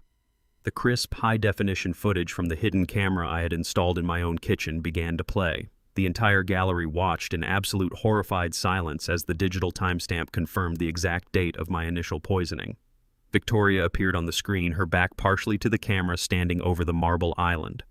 The jury observed her precise, calculating movements as she retrieved the heavy sedatives from her designer purse. They watched her meticulously crush the pills into a fine white powder using the back of a silver spoon. The video captured the exact undeniable moment she swept that toxic powder directly into my custom tea blend, stirring the liquid with cold, mechanical efficiency. She did not hesitate, nor did she display a single ounce of nervous hesitation or remorse. The visual proof of the attempted poisoning was absolute and inescapable. It completely destroyed her fabricated narrative of being a terrified, coerced victim acting under her husband's violent demands. The silent, deliberate nature of her actions painted the undisputed picture of a ruthless predator. The defense attorney sitting beside Victoria did not raise an objection. He did not attempt to challenge the admissibility of the recording or question the angle of the lens. He simply let out a slow, defeated breath and quietly snapped his thick leather notebook shut. He pushed his legal pad away entirely, surrendering to the reality of the situation. He knew with absolute certainty that the case was completely and irreversibly lost. Before the defense table could recover from the visual execution, the prosecutor initiated the second half of the multimedia presentation. The monitors shifted to a black screen displaying a pulsing audio waveform. The prosecutor played the digitized audio file recovered from the hidden recording device inside my private study. Dion's unmistakable, arrogant voice echoed loudly through the courtroom speakers. The jury listened with mounting revulsion as my son casually detailed the exact mechanics of his massive real estate fraud. They heard him explicitly brag to Victoria about how easily he had forged my signature on the primary transfer deed, actively mocking my lifetime of hard work while securing his illicit payday. The recording captured the undeniable reality of his premeditated treason. The final segment of the audio file sealed his permanent destruction. Dion's voice shifted to a casual conversational tone as he outlined the specific timeline for my permanent removal. The entire courtroom heard him laugh smoothly while calculating the logistics of dropping me off at the severely underfunded low-income dementia facility immediately after the Thanksgiving holiday. He joked about liquidating my vintage car collection before I even realized where I was locked away. The profound cruelty of his own recorded words hung heavy and suffocating in the stagnant courtroom air. Several jurors stopped taking notes, completely paralyzed by the sheer malice echoing from the speakers. The 12 members of the jury turned their heads slowly, fixing their collective gaze directly onto Dion. Their expressions projected absolute, unconcealed disgust. The audio recording stripped away his expensive legal defense and exposed the rotting, hollow core of his character. He was not a desperate businessman making a mistake under pressure. He was a malicious, unrepentant architect of his father's demise. The digital audio file concluded, leaving a profound, suffocating stillness in its wake. The absolute silence in the massive federal courtroom perfectly mirrored the heavy, oppressive quiet of my dining room from the opening night of this long, bitter war. The inescapable reality of their impending incarceration settled over the defense table like a lead weight. Dion stared blankly down at the polished wooden surface, his shoulders slumped forward in total defeat. The arrogant, entitled swagger that had defined his entire adult life was completely and permanently shattered. He possessed no further arguments, no legal loopholes, and no external scapegoats to manipulate. Beside him, Victoria openly wept, her shoulders shaking violently as she desperately hid her face behind her trembling hands. The protective shell of her luxury lifestyle had dissolved into nothingness, leaving her exposed to the harsh, unforgiving light of federal justice. I sat directly behind the prosecutor's table, remaining perfectly still. I kept my posture rigid and my expression entirely unreadable. I did not project a sense of triumph, and I did not project a single trace of sorrow. I simply observed the absolute methodical destruction of the two people who had actively tried to bury me alive. I watched the consequences of their boundless greed crush the last remnants of their fabricated lives. The presiding federal judge surveyed the silent room, his expression severe and unforgiving. Recognizing the total collapse of the defense's position and the emotional exhaustion of the jury, he struck his wooden gavel against the sounding block. He formally announced a brief mandatory recess before the final jury deliberations would commence, ordering the courtroom to clear. As the gallery slowly began to empty for the mandated recess, Dion lifted his heavy head from the defense table. He slowly turned his body and looked directly across the central aisle at me. The deep, hollow terror radiating from his swollen eyes was unmistakable. Stripped of his forged wealth, his toxic marriage, and his corporate identity, he reverted to his most fundamental childish instinct. His eyes silently pleaded for a final, impossible intervention. He searched my face for a single, lingering drop of parental mercy, desperately hoping I would somehow halt the relentless machinery of the federal court and shield him from the concrete cell awaiting him. I met his desperate gaze, directly refusing to look away or soften my posture. I did not offer him a comforting smile or a look of tragic regret. Instead, I gave him a slow, deliberate, and entirely chilling nod. That single silent gesture communicated my absolute confirmation. It validated that I had personally engineered every single step of their total destruction with complete, unwavering awareness. I wanted him to know with absolute certainty that I was the undisputed architect of his ruin. Dion's breath hitched in his throat. He immediately looked away, his chin dropping heavily back to his chest. He finally understood the catastrophic magnitude of his mistake. He realized he had forced the hand of a man who possessed the intelligence and the ruthlessness to completely dismantle his existence. The heavy wooden doors at the back of the room swung open. The armed bailiff stepped forward, his voice cutting through the lingering tension as he officially ordered everyone to return to their seats for the final phase of the trial. The heavy wooden doors closed behind the 12 jurors, leaving the courtroom suspended in a suffocating pressurized vacuum. Given the sheer volume of undeniable digital evidence, the wait was agonizingly brief. The audio recordings and the high-definition video of the attempted poisoning had left absolutely no room for reasonable doubt or prolonged debate. Exactly 1 hour and 45 minutes after retiring, the deliberation room door swung open. The sudden movement sent a violent shockwave through the gallery. Victoria gasped sharply, her manicured fingers digging viciously into the sleeve of her defense attorney's suit jacket as the jury filed back into their designated seats. Dion physically collapsed inward, shutting his eyes tightly as if refusing to perceive the reality crashing down upon him. He breathed in shallow, ragged gasps, his chest heaving under his wrinkled dress shirt. I remained perfectly stoic, sitting directly behind the prosecution table with my hands resting calmly on my lap. I did not fidget, nor did I project any nervous anticipation. I simply watched the jury foreman stand up from his chair in the front row and hand the folded verdict sheet to the approaching bailiff. The sharp, rhythmic clicking of the bailiff's heavy boots against the polished hardwood floor echoed like the ticking of a metronome. I kept my breathing steady and measured. I was merely waiting for the final heavy mechanism of my structural correction to definitively click into place. The bailiff passed the document to the presiding judge. The judge adjusted his glasses, unfolded the heavy parchment, and scanned the page with a completely impassive expression before looking down at the defense table. The judge cleared his throat and read the verdict aloud, his deep voice carrying a terrifying absolute finality across the silent courtroom. On the primary charges of elder financial exploitation, grand larceny, and federal wire fraud, the jury found the defendant, Edison Wright, guilty on all counts. On the charges of attempted poisoning, criminal conspiracy to commit fraud, and corporate embezzlement, the jury found the defendant, Victoria Wright, guilty on all counts. Victoria let out a piercing, shattered wail that bounced off the high ceiling, dropping her head entirely onto the mahogany table. Dion simply stopped breathing, completely frozen in a state of absolute shock.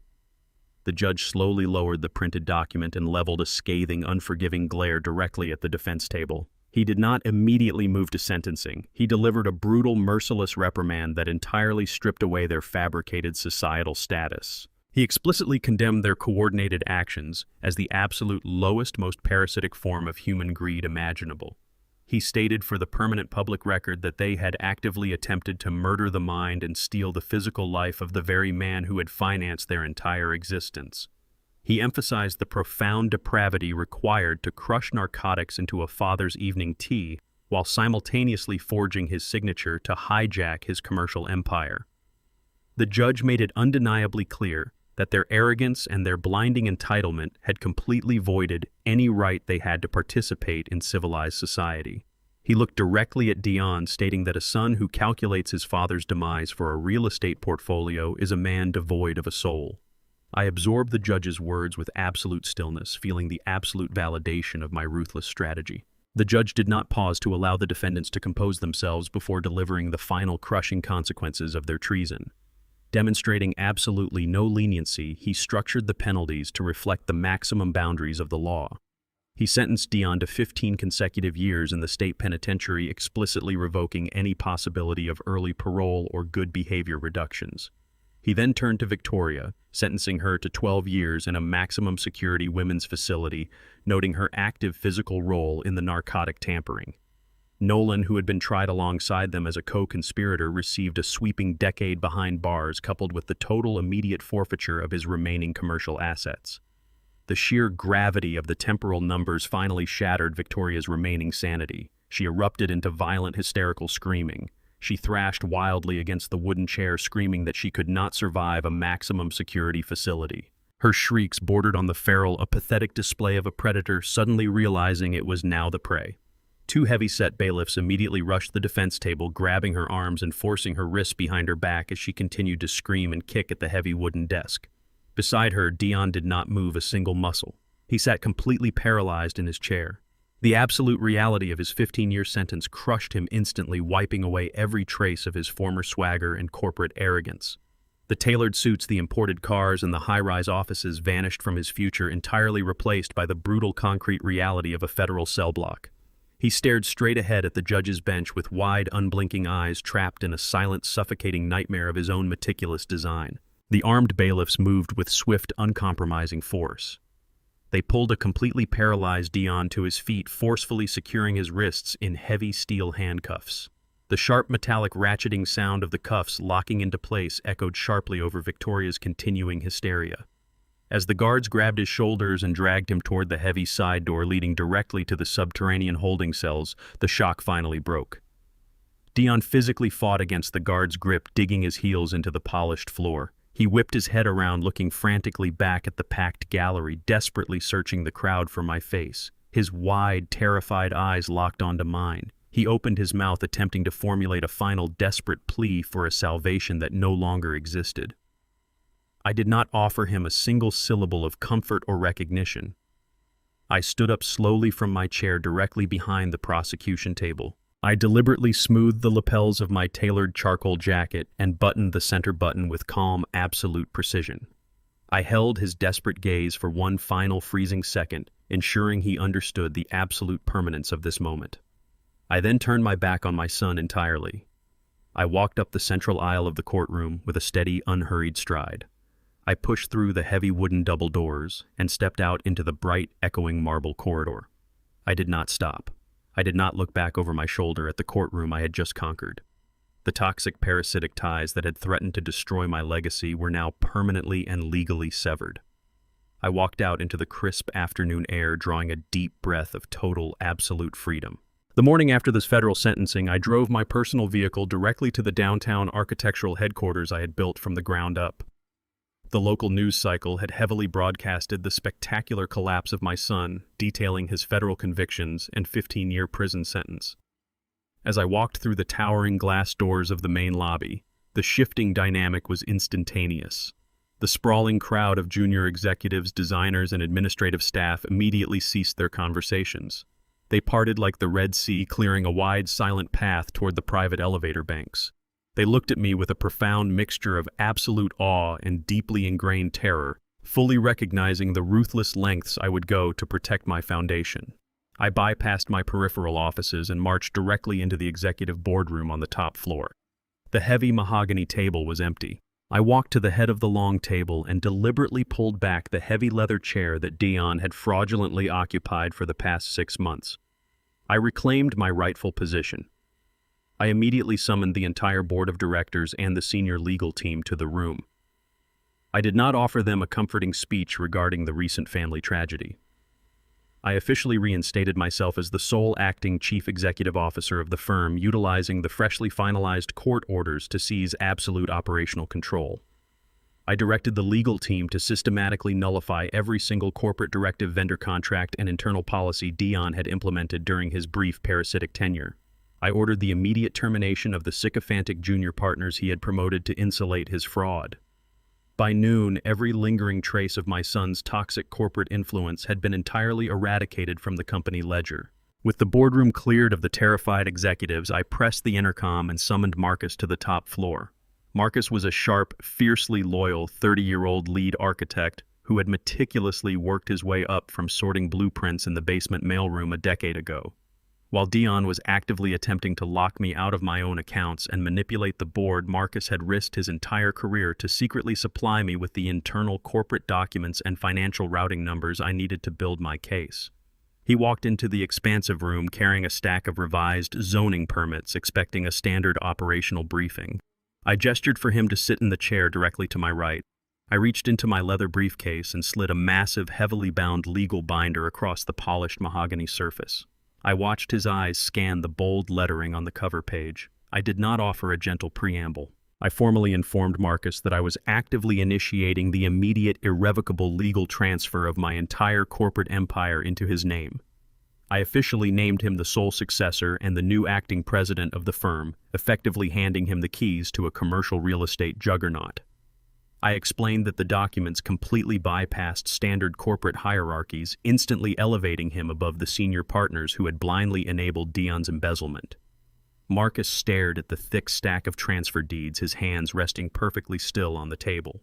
He understood the absolute magnitude of the documents sitting before him. The commercial empire that generated tens of millions in annual revenue was no longer tied to my treacherous bloodline. I was physically handing my legacy over to the one man who had demonstrated the courage to protect it. Marcus remained entirely stunned, his sharp architectural mind struggling to process the sheer scale of the sudden corporate succession. He looked up from the binding legal documents and asked me a direct, practical question. He asked why I was freely handing over a multi-million-dollar international enterprise to a salaried employee instead of simply liquidating the firm and selling the massive asset portfolio to a rival conglomerate. I leaned back in my leather chair and delivered my final defining lesson on structural integrity. I explained to Marcus that the federal trial had violently proved that sharing blood does not automatically demand loyalty or guarantee basic human decency. I told him that true loyalty is forged through shared adversity and proven integrity, not biological entitlement. I stated firmly that an empire built on decades of grueling, relentless hard work must be given to a leader who fundamentally understands the raw value of human sweat. I refused to surrender my life's work to a faceless corporate board, and I categorically refused to leave it to someone who expected it simply as a genetic birthright. Marcus had demonstrated the precise, uncompromising moral steel required to maintain the foundation I had poured. He possessed the exact architectural vision and the ruthless dedication that my own son entirely lacked. I told him the firm required a guardian who would protect its people, not a parasite who would drain its capital to fund a fabricated lifestyle. Marcus absorbed the heavy gravity of my words without flinching. The shock slowly left his face, replaced by a deep, unwavering determination. He reached across the table, firmly shook my hand, and accepted the position of president with profound, unspoken gratitude, fully ready to assume the massive operational burden of the company. I unclipped my silver fountain pen and systematically signed the final transfer documents, pressing my signature firmly onto the heavy parchment. The legally binding contract secured my complete withdrawal from the grueling corporate battlefield. I retained a comfortable fixed percentage of the company's annual global profits to permanently finance my retirement, but I deliberately removed my name from every single daily operational protocol. I surrendered my voting rights, my board veto power, and my executive oversight. The massive commercial entity I had birthed was now entirely autonomous under Marcus's direct command. I closed the heavy binder and pushed it firmly into his hands. I stood up from the mahogany table, adjusted the cuffs of my suit jacket, and walked out of the executive boardroom without looking back. I rode the glass elevator down to the main lobby for the final time. I stepped through the towering front doors and out into the crisp, blinding afternoon sunlight.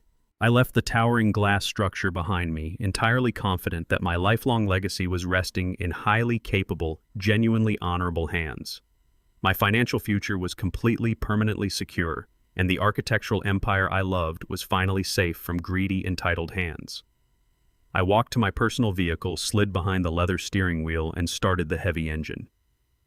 I drove away from the downtown commercial district, watching the towering skyscrapers I had designed fade into the rearview mirror. The suffocating weight of corporate warfare and toxic family betrayal evaporated into the rushing wind. I drove smoothly toward the quiet, sprawling sanctuary of my private estate, entirely unburdened and fully prepared to begin the peaceful, silent final phase of my life on my own uncompromising terms.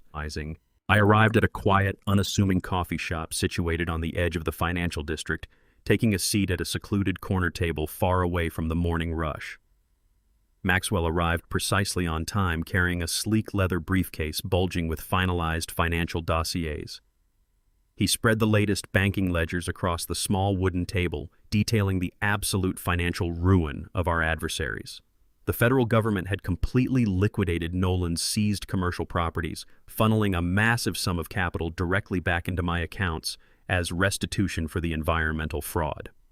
Furthermore, the authorities had permanently frozen and seized Dion's hidden offshore accounts, fully recovering the millions he had systematically siphoned from my firm. Staring at the exorbitant, staggering amount of liquid cash resting in my name, I felt no sense of personal greed or unearned triumph. I had already secured a comfortable, fixed percentage of the architectural firm's profits for my quiet retirement. I did not need this reclaimed fortune to live. Instead of absorbing the capital into my personal estate, I slid the financial ledgers back across the table and issued Maxwell a completely new directive.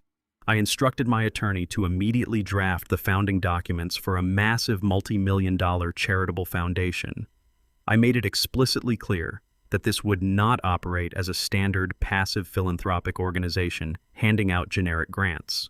It was going to function as a highly specialized, ruthlessly aggressive legal weapon.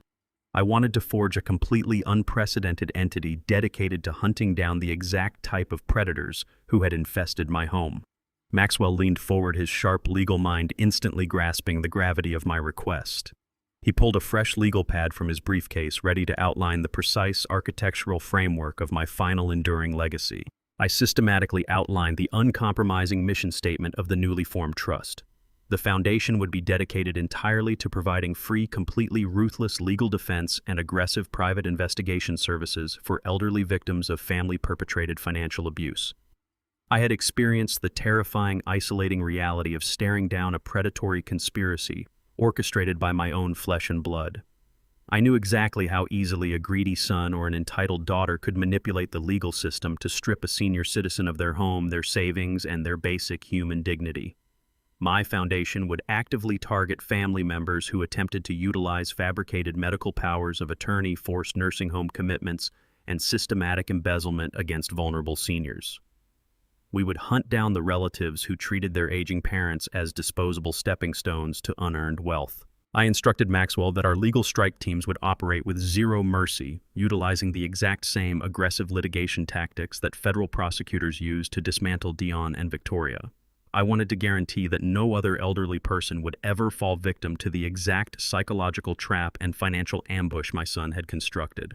We would provide the financial backing and the heavy legal muscle that these victims could not afford on their own. We would become the terrifying consequence for any corrupt family member who believed they could quietly drug a parent or forge a signature without facing total, absolute destruction. I demanded a proactive approach, establishing a confidential hotline and a network of informants within local banks and real estate agencies to detect the early warning signs of elder fraud before the predators could finalize their theft. A slow, deeply satisfied smile spread across Maxwell's face as he absorbed the aggressively punitive nature of the charity. He profoundly appreciated the strategic brilliance of turning my personal tragedy into a weapon of mass correction. We immediately began assembling a formidable, impenetrable board of directors to govern the trust. We did not recruit passive philanthropists or socialites seeking tax write-offs. We explicitly appointed retired, hard-hitting federal judges who understood the intricate loopholes of estate law. We hired ruthless forensic accountants capable of tracking hidden assets through international banking networks, the exact type of experts who had unraveled Dion's offshore laundering scheme. Most importantly, we recruited top-tier, fiercely independent medical professionals and psychiatric specialists dedicated exclusively to verifying cognitive competence. These doctors would serve as an ironclad shield against corrupt physicians like Dr. Aris, instantly neutralizing any fabricated dementia diagnoses purchased by greedy relatives, to ensure the foundation possessed the absolute, overwhelming power required to crush any corrupt lawyer or fake doctor who attempted to manipulate the judicial system. I fully funded the initial trust with $10 million in liquid capital. I wanted our adversaries to know they were facing an entity with unlimited resources and an absolute mandate to destroy their lives. With the board assembled and the financial accounts secured, the foundation was officially launched into the public sphere. We established our operational headquarters in a highly secure downtown facility completely independent from my former architectural firm. The structure was perfectly sound, built on an unbreakable foundation of truth, rigorous legal accountability, and a massive war chest designed to execute silent corrections on a national scale. The sheer necessity of our aggressive mission was validated before our initial meeting even concluded. Just as Maxwell was packing the finalized incorporation documents into his leather briefcase, his private encrypted cell phone rang. He answered the call, his expression instantly hardening into a mask of cold professional fury. He placed the phone on speaker, sliding it across the wooden table so I could hear the desperate voice on the other end. A rural bank manager, one of our newly established confidential informants, was reporting a critical, highly suspicious situation. 2 aggressive nephews were currently attempting to liquidate a 75-year-old woman's generational family farm utilizing a set of glaringly forged transfer signatures and a highly questionable power of attorney document. The elderly woman had been abruptly moved to an unlisted facility just 48 hours prior, completely isolated from her community. The parallels to my own nightmare were violently clear. I did not hesitate for a single fraction of a second. I looked directly at Maxwell and immediately authorized the foundation to take the case. I reached into my breast pocket, pulled out my silver fountain pen, and signed a massive blank operational check directly from the trust's newly minted war chest. I instructed my attorney to instantly deploy our two most ruthless private investigators and our premier litigation team directly to the woman's rural town. They were ordered to physically locate the victim, secure her absolute safety, and freeze every single financial asset the nephews were attempting to steal. The silent correction was no longer contained to my own bloodline.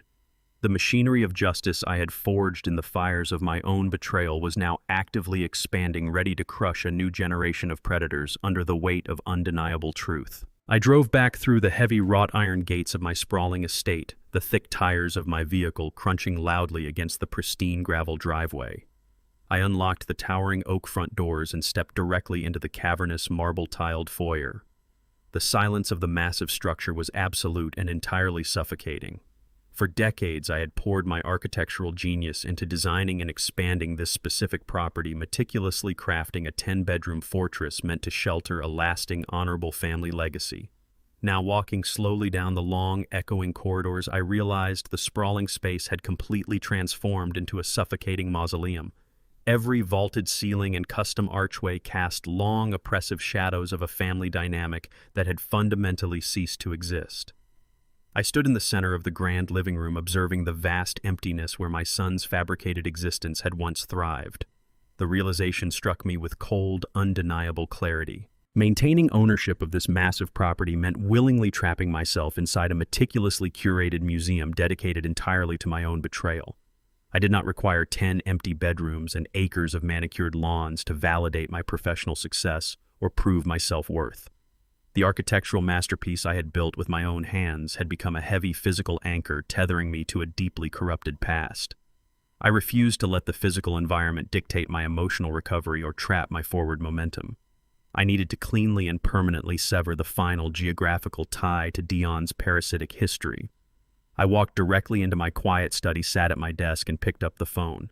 I intentionally bypassed the standard local agencies and contacted the most aggressive, high-tier premium real estate broker in the entire region, instructing her to arrive at the property before the end of the day. The senior real estate broker arrived at my security gates less than 2 hours later, driving a sleek import and carrying a highly exclusive portfolio of high-net-worth clients. As I guided her through the expansive property, she openly marveled at the flawless architectural pedigree and the pristine, immaculate condition of the structural interior. She immediately began outlining a comprehensive, aggressive marketing strategy, passionately suggesting that we retain specific pieces of high-end furniture to properly stage the primary living areas and master suites. She argued that a fully furnished lived-in aesthetic would maximize the emotional appeal for prospective luxury buyers and drive up the final closing price. I flatly refused her strategic recommendation without a second thought. I ordered the broker to list and show the massive house completely and entirely empty. I explicitly informed her that I wanted absolutely no physical attachments, no lingering aesthetic elements, and no remaining artifacts occupying the walls that had quietly housed Dion's calculated treason. The property was to be presented as a blank, sanitized slate. The broker recognized the absolute finality in my tone, closed her staging portfolio, and immediately initiated the expedited listing protocols. By that exact same afternoon, the sprawling estate officially hit the regional luxury housing market. The financial response was instantaneous and entirely overwhelming.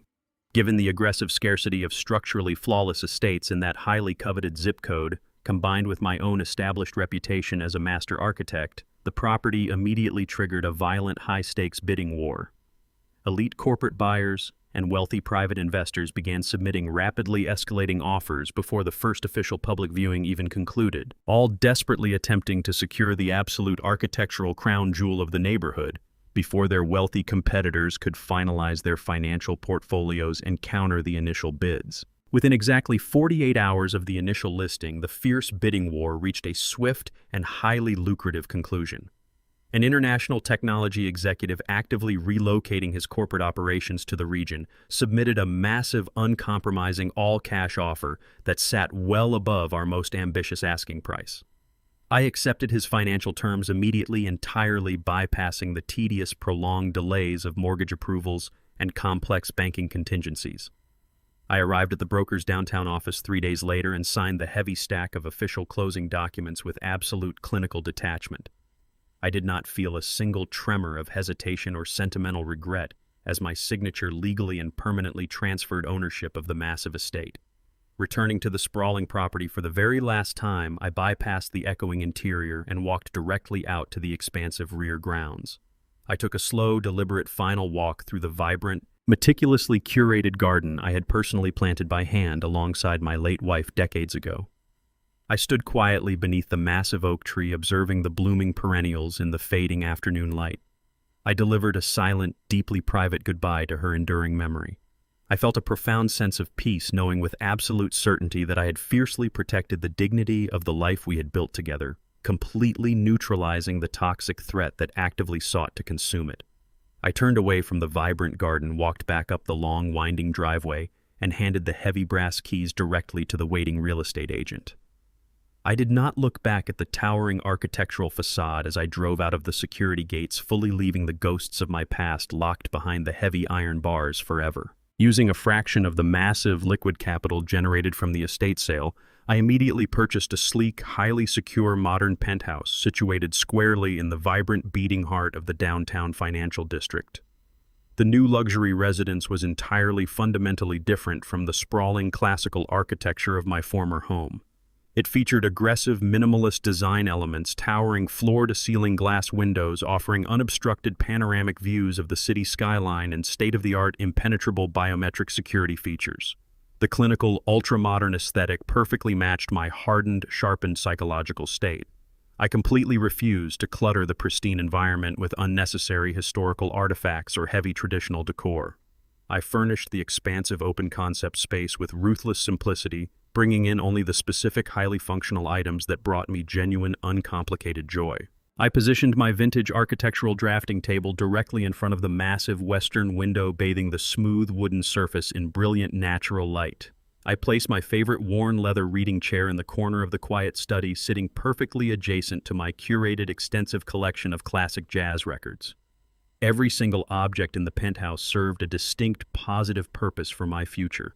There were no empty guest rooms waiting for ungrateful relatives, and no sprawling dining tables designed for performative, hollow holiday gatherings.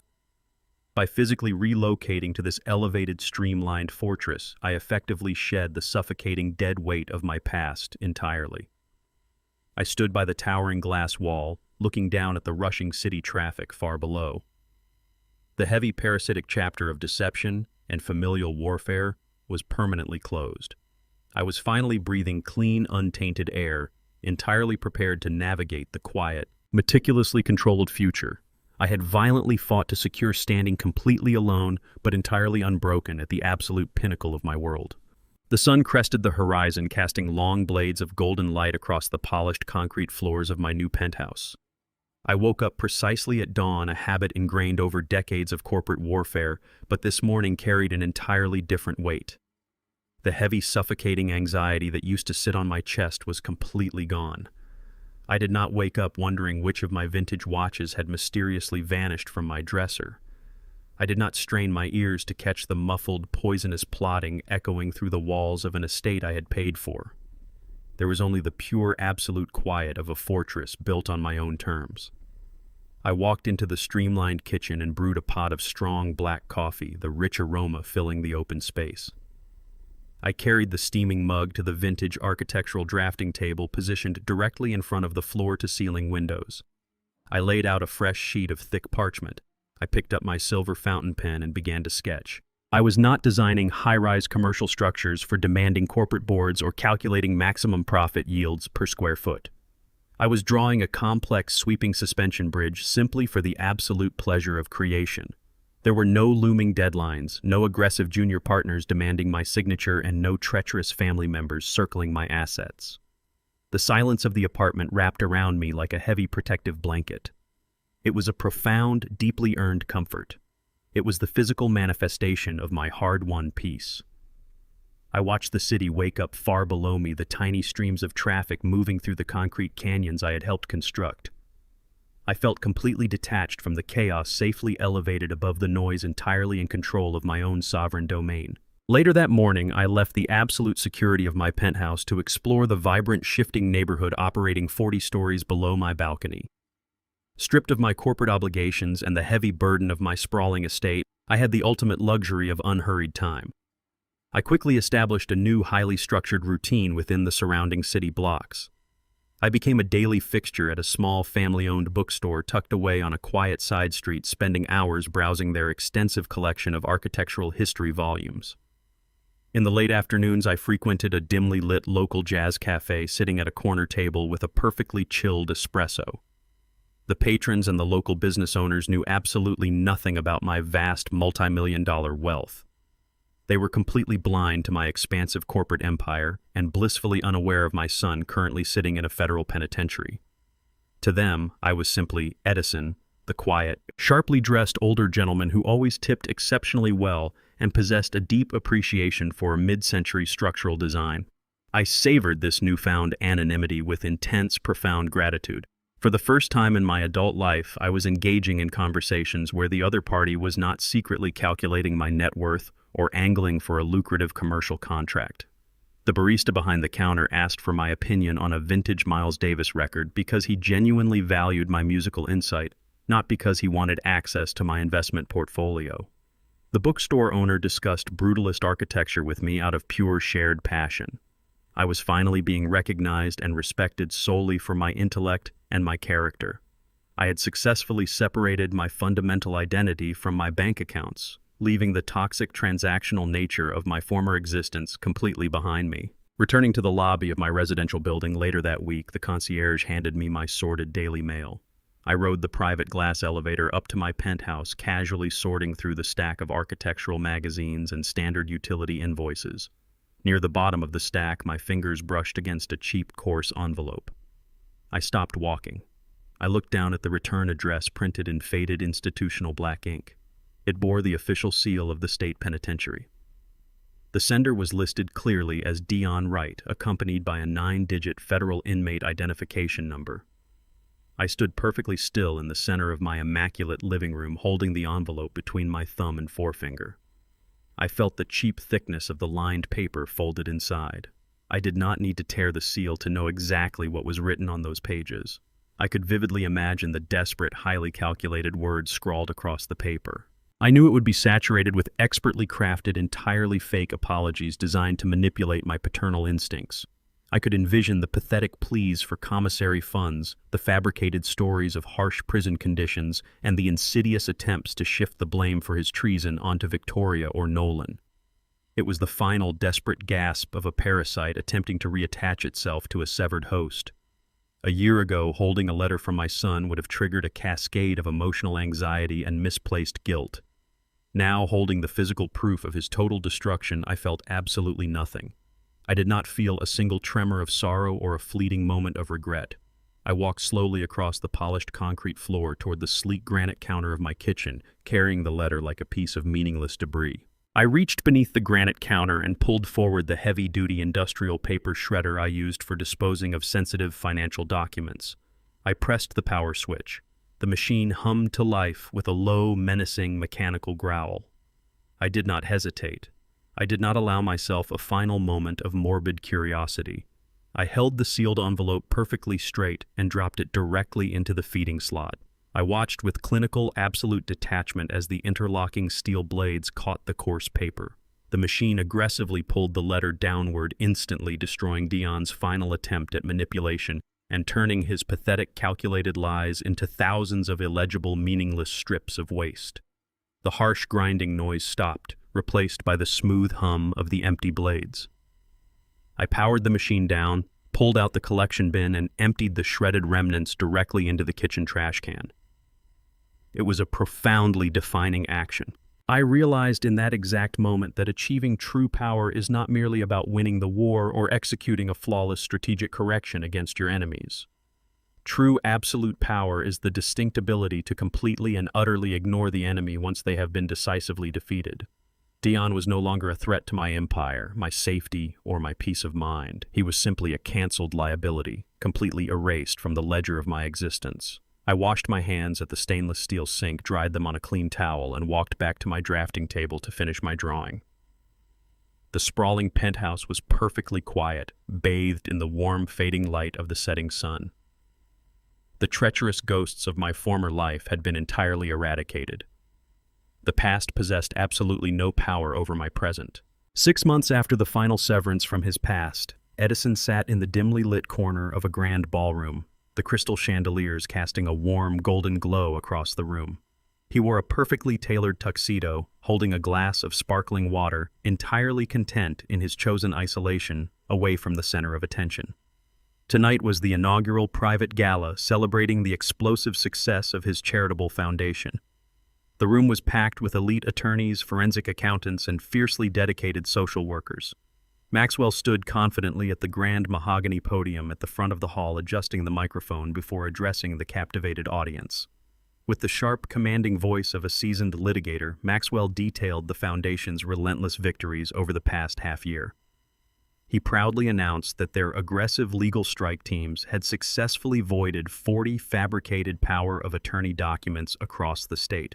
He outlined the recovery of over $12 million in stolen liquid assets, money forcefully ripped from the hands of greedy relatives and returned to its rightful owners. The crowd erupted into thunderous applause when Maxwell revealed that their investigations had directly led to 6 corrupt medical professionals being stripped of their licenses and sent to federal prison for falsifying cognitive decline evaluations. The sheer overwhelming impact of the organization resonated through the high ceilings of the ballroom.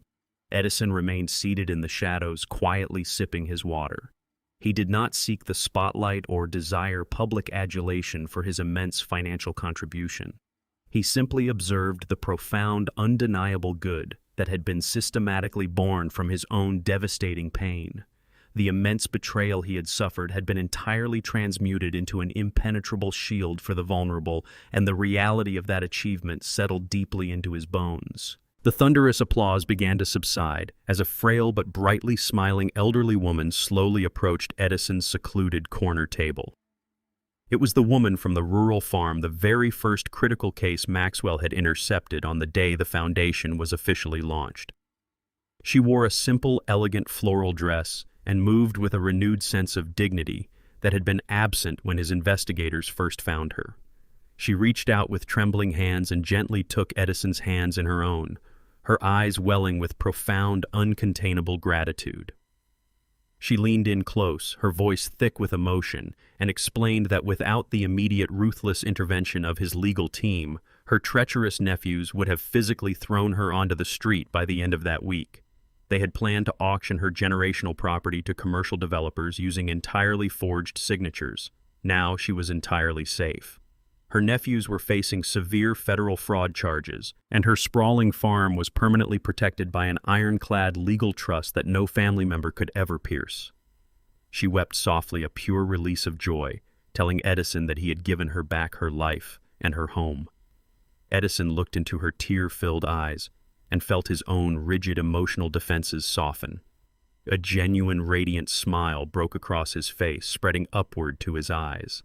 For the first time in years, he experienced a profound, radiating warmth flooding his chest. The transactional, parasitic nature of his past familial relationships had been completely washed away by this pure, unadulterated display of human gratitude. He squeezed her hands back, assuring her that she would never have to live in fear again, knowing his wealth had finally served a truly honorable purpose. Shortly after the widow returned to her seat, Marcus confidently strode across the ballroom and joined Edison at the quiet table.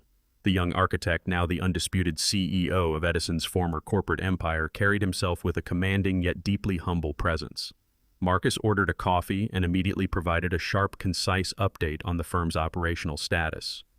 The company was not just surviving, it was aggressively thriving under his leadership, systematically breaking previous annual profit records and successfully expanding operations into highly competitive international markets in Europe and Asia. Marcus treated Edison with profound, undeniable respect, hanging on every word the older man spoke. He reached into his tailored jacket pocket, pulled out a folded architectural blueprint, and spread it across the small table. He openly asked for Edison's seasoned advice on a highly complex, load-bearing structural design for a new commercial skyscraper in Tokyo. Edison leaned forward, his architectural mind instantly engaging with the intricate geometric problem. He grabbed a pen and quickly sketched a few brilliant stabilizing modifications over the blueprint, effortlessly resolving the structural flaw. He thoroughly enjoyed the pure intellectual mentorship entirely stripped of the grueling corporate burden of ownership. There were no hidden agendas in Marcus's questions, no parasitic entitlement, and no manipulative flattery. As Marcus eagerly absorbed the technical insights, thanking him with genuine professional reverence, Edison felt a deep sense of clarity. Looking at the brilliant, honorable young man sitting across from him, Edison realized that bloodlines were entirely irrelevant. Marcus possessed the integrity, the grit, and the unwavering loyalty that Dion had so aggressively lacked. Edison saw the exact son he should have had in Marcus, a true successor, bound by mutual respect rather than toxic biological entitlement. As the grand gala began to gradually wind down, the remaining guests clustered in lively groups near the open bar. Marcus enthusiastically extended an invitation to a private after-party with the senior legal team, but Edison politely and firmly declined. He had absolutely no desire to prolong the evening, deeply preferring the quiet, absolute sanctuary of his own company. He stood up from his chair, buttoning his tailored tuxedo jacket with calm precision. He walked over to the podium to shake Maxwell's hand, expressing a silent mutual acknowledgement of the devastatingly effective weapon they had built together. He then crossed the room to gently hug the rescued widow, wishing her a safe journey back to her farm.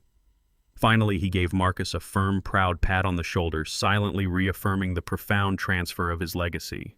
Edison turned and walked out of the grand ballroom, leaving the warmth and celebration behind him. He stepped out through the heavy glass doors into the cool, crisp city night, the sharp air filling his lungs with pure freedom. He raised a hand, signaling for his private driver waiting patiently by the curb in a sleek black sedan. Edison slid into the quiet, leather-scented interior of the back seat. As the heavy car pulled away from the venue, he leaned his head against the headrest and watched the brilliant, blurring city lights reflect across the tinted window. The dark, parasitic chapter of his life had been systematically and ruthlessly eradicated. He had transformed the ultimate betrayal into an impenetrable fortress for himself and countless others.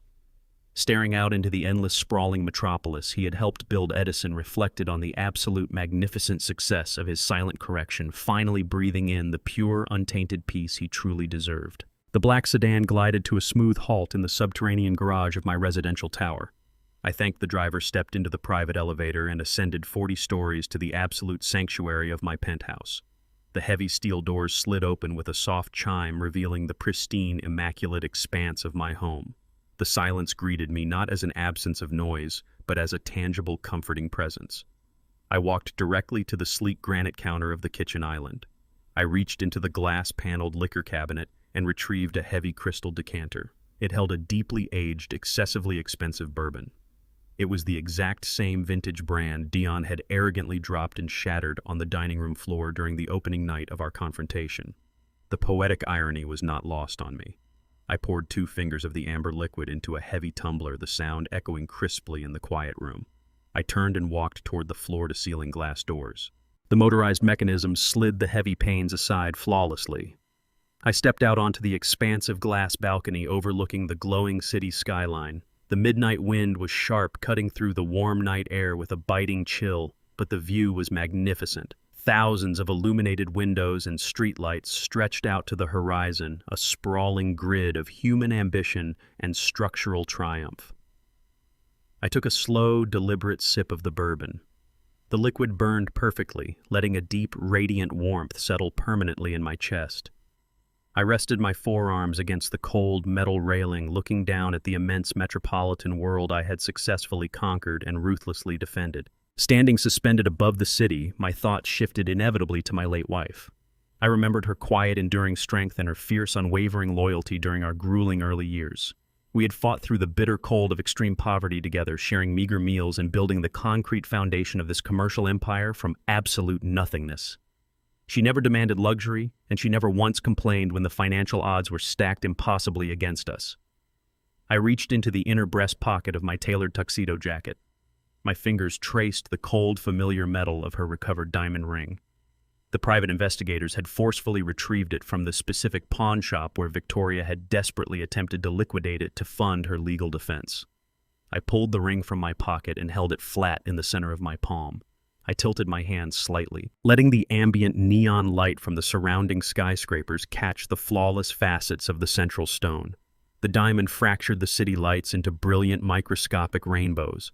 A profound sense of duty fulfilled washed over me. I knew with absolute certainty that she would be completely devastated by the sheer magnitude of Dion's betrayal. The realization that the boy she had nursed and loved had mutated into a heartless predator would have shattered her soul. However, I also knew she would be fiercely, undeniably proud of the uncompromising manner in which I had protected our joint legacy. She would have demanded nothing less than the total eradication of the threat to the empire we built side by side. I closed my fingers tightly around the cold diamond. I was completely at peace with her memory, knowing I had preserved her honor and secured our history from the parasitic grasp of our own blood. Staring into the endless grid of city lights, I began to reflect deeply on the fundamental nature of family entitlement and boundless human greed.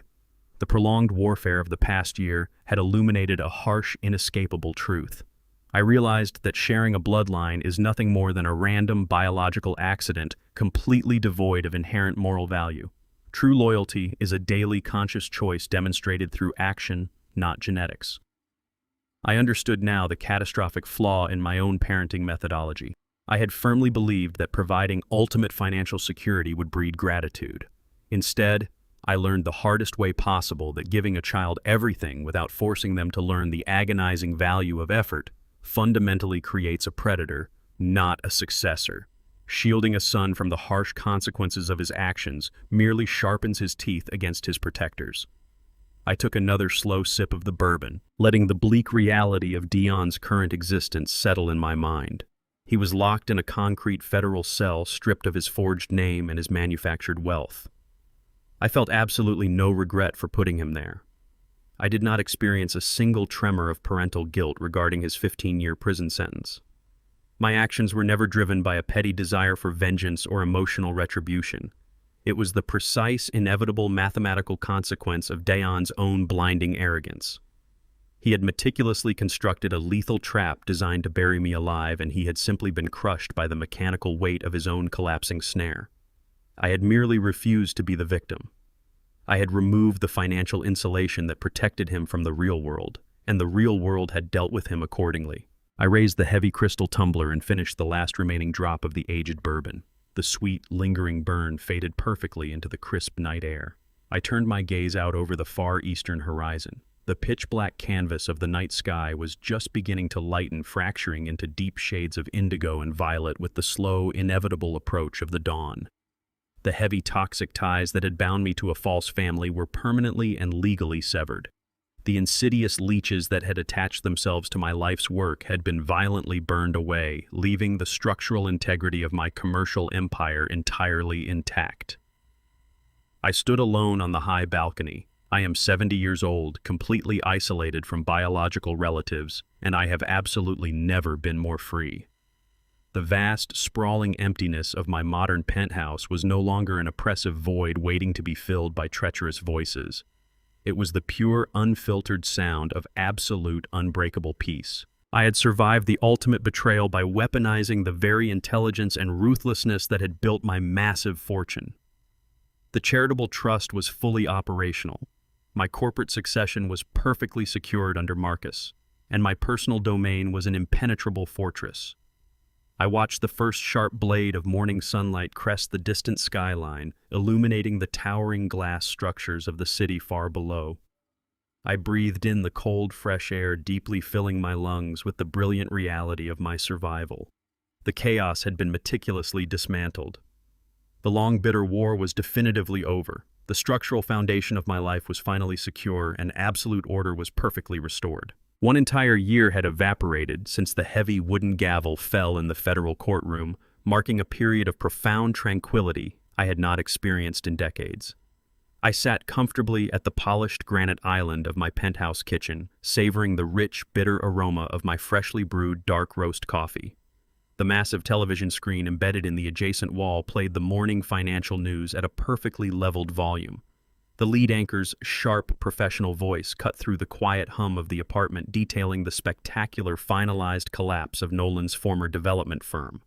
The broadcast displayed aerial footage of his seized corporate assets, confirming that the federal government was actively liquidating his entire commercial real estate portfolio to directly fund the massive toxic soil cleanup he had so arrogantly attempted to hide.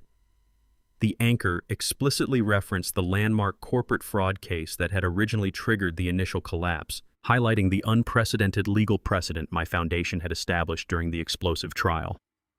The sprawling corruption network that had directly threatened to swallow my legacy had been entirely dismantled, stripped down to its bare foundational studs, and aggressively sold off for scrap. I took a slow, deliberate sip of my coffee, feeling a deep, resonating satisfaction settle in my chest. I reached for the remote control and decisively turned off the television. The screen faded to absolute black, perfectly mirroring the permanently erased futures of my former adversaries. The destruction of their parasitic empire was absolute and permanent. I required no further updates on their resulting financial ruin. The public execution of their corporate identity was complete, leaving no surviving roots from which their boundless greed could ever regenerate. I set my mug down on the cool granite, the crisp silence of my home fully validating the relentless precision of my finalized counteroffensive. The sharp digital chime of my private elevator interrupted the morning silence, signaling a formally scheduled arrival. The heavy steel doors slid open, revealing Marcus. He confidently stepped into the sunlit penthouse, carrying the bound quarterly profit report securely under one arm, but my attention immediately shifted to the secure baby carrier resting in his other hand. My protege and new corporate successor had brought his newborn daughter to our morning briefing. Marcus set the heavy financial documents on the counter with a respectful nod, detailing how the company was breaking new profit records and aggressively expanding into international markets. He then gently unbuckled the infant from her protective seat. I stepped forward, taking the remarkably small child into my arms with a careful, practiced grip. The baby looked up at me with bright, unblinking eyes, entirely untouched by the harsh, predatory realities of corporate warfare. I smiled warmly, a genuine, unfiltered expression that surprised even me, and let out a soft sound that coaxed a bright, melodic laugh from the child. Marcus watched the interaction with profound sincerity and undeniable respect. He cleared his throat, his posture straightening as he officially asked me to accept the role of godfather to his daughter. He stated firmly that he wanted her to grow up guided by the exact same integrity and unyielding strength that I had demonstrated during the company's darkest hour. The request struck a deep, resonating chord within my chest. I accepted the profound honor with a brilliant, unwavering smile, feeling the last remaining fragments of my past, paternal failures dissolve into nothingness. I realized in that quiet, sunlit moment that true family is absolutely not a biological accident you are born into. It is a resilient fortress you actively build alongside the honorable people who truly earn your absolute trust. Shortly after Marcus departed with his daughter, my encrypted private line rang. Maxwell's sharp, authoritative voice filled the receiver, providing our scheduled legal briefing regarding the incarcerated traders. He informed me that the state Supreme Court had completely and definitively denied Victoria's desperate, sprawling legal appeal. Her extensive fabricated narrative of coercion had been systematically crushed by the appellate judges, permanently cementing her 12-year sentence in the maximum security women's facility. Maxwell then shifted the subject directly to my son. He reported that Dion had recently been forcibly transferred to a significantly higher security federal penitentiary. Stripped of his forged wealth and corporate immunity, Dion had foolishly attempted to run a petty illicit gambling ring inside his designated cell block. He had fundamentally failed to understand that his manipulative tactics carried brutal, physical consequences in a strict federal environment.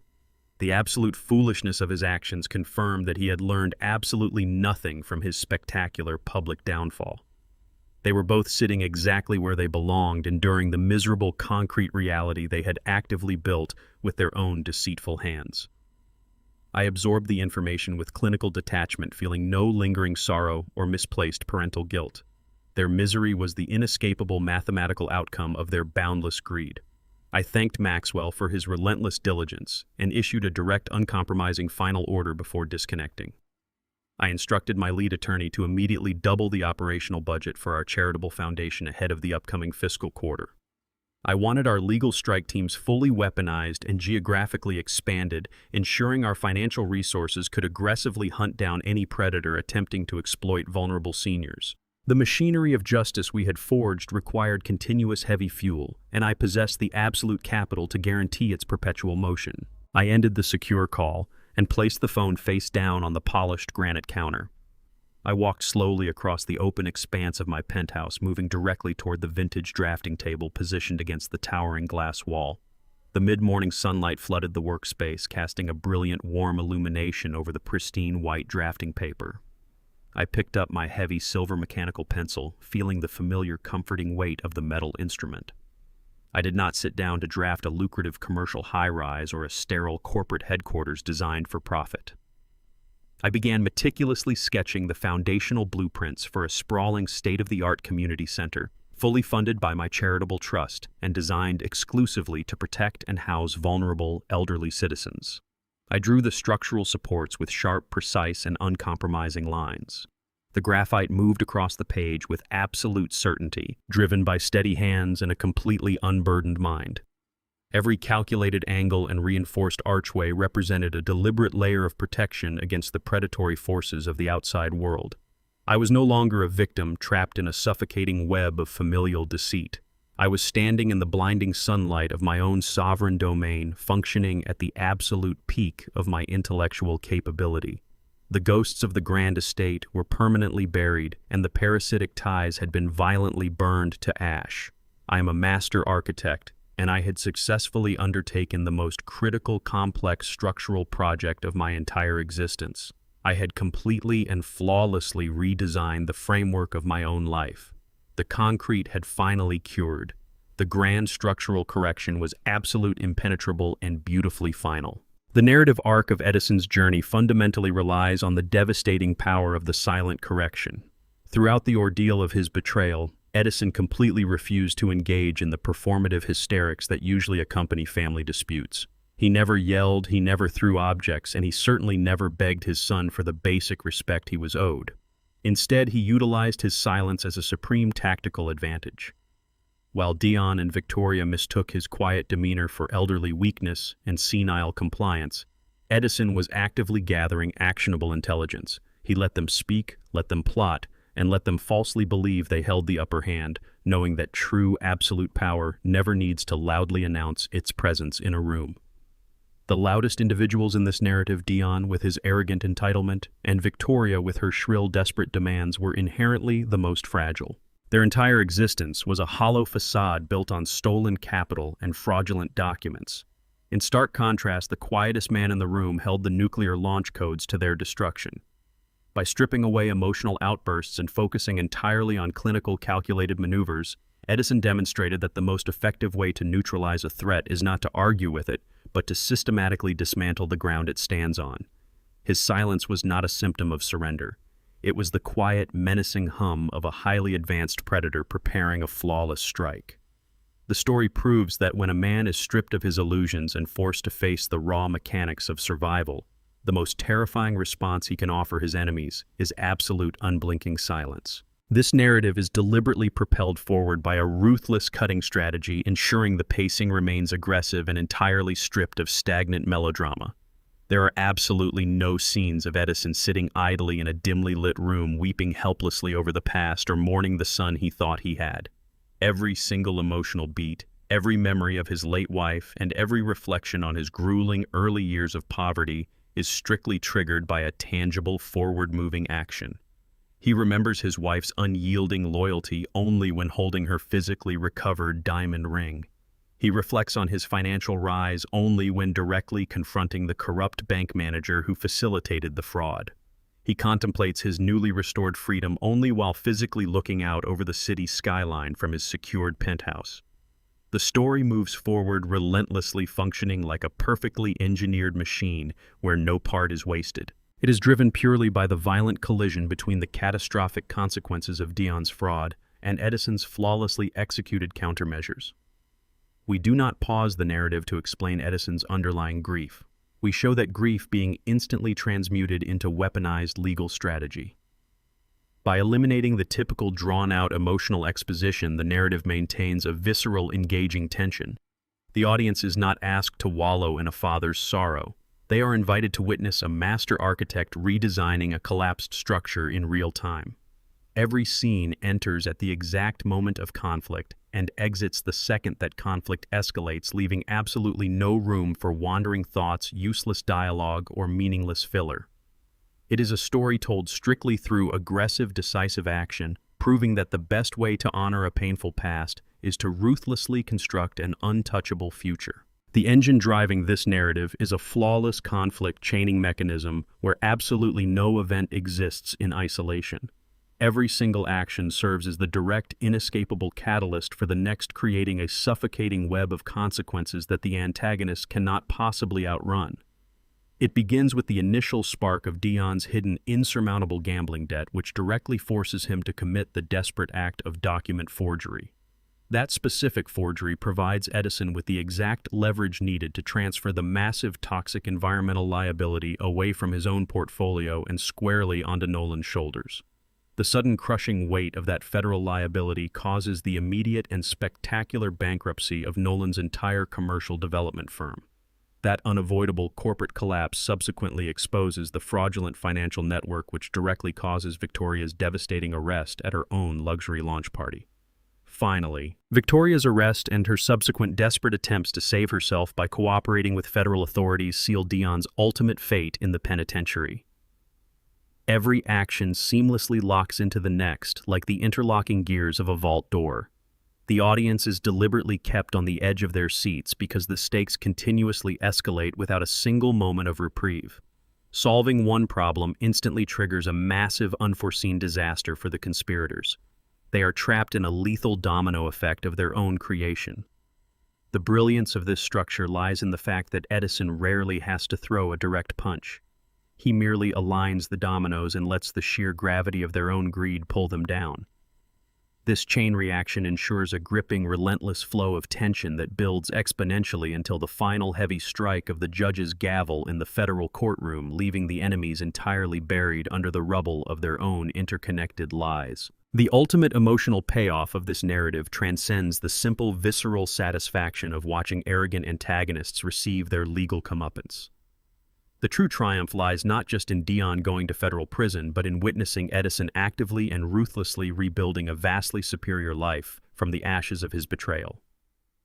The audience finds profound catharsis in his systematic replacement of toxic elements with genuine earned value.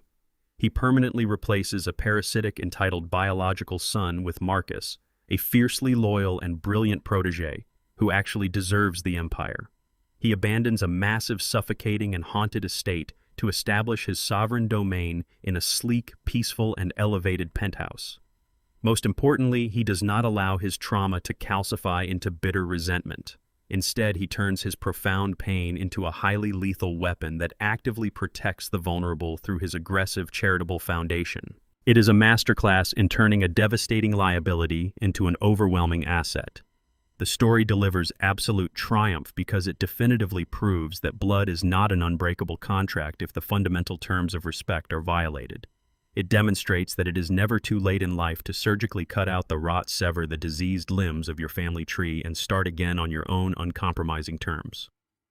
When Edison stands at his drafting table in the brilliant morning sunlight, sketching the future with a steady hand, the correction is absolute. He remains a master architect, and his greatest achievement was successfully tearing down his corrupted personal life and redesigning it into a fortress of absolute unbreakable peace. The toxic ties are permanently severed, the leeches have been burned away, and absolute order is perfectly restored. The final and most crucial lesson to extract from this story revolves around the fundamental definition of human value and boundary setting. We are frequently conditioned by society to believe that familial forgiveness is mandatory, regardless of the severity of the offense. Edison's journey decisively shatters this toxic misconception. He teaches us that blind loyalty is merely a destructive form of self-sabotage when given to those who only view you as a financial resource. True love requires mutual respect, and when that respect is entirely absent, walking away becomes an act of profound self-preservation. You are never obligated to set yourself on fire simply to keep ungrateful people warm. His story empowers individuals to rigorously audit their own relationships, urging them to identify the parasites masquerading as loved ones. It forces us to confront the uncomfortable reality that sometimes the most dangerous predators sit at our own dinner tables. However, it also offers a brilliant beacon of hope, proving that your legacy is strictly defined by the positive impact you leave behind, not by the treacherous people you are forced to leave behind. Edison secured his future the moment he stopped compromising his standards and established absolute unyielding boundaries against those who sought to exploit his hard-earned success. Now it is your turn to examine the foundations of your own life. Are you sacrificing your peace for people who only value your utility?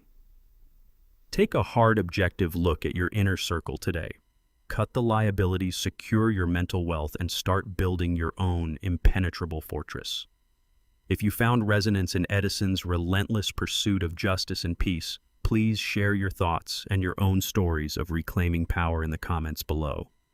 Like this narrative, subscribe for more empowering content and never hesitate to aggressively redesign your reality.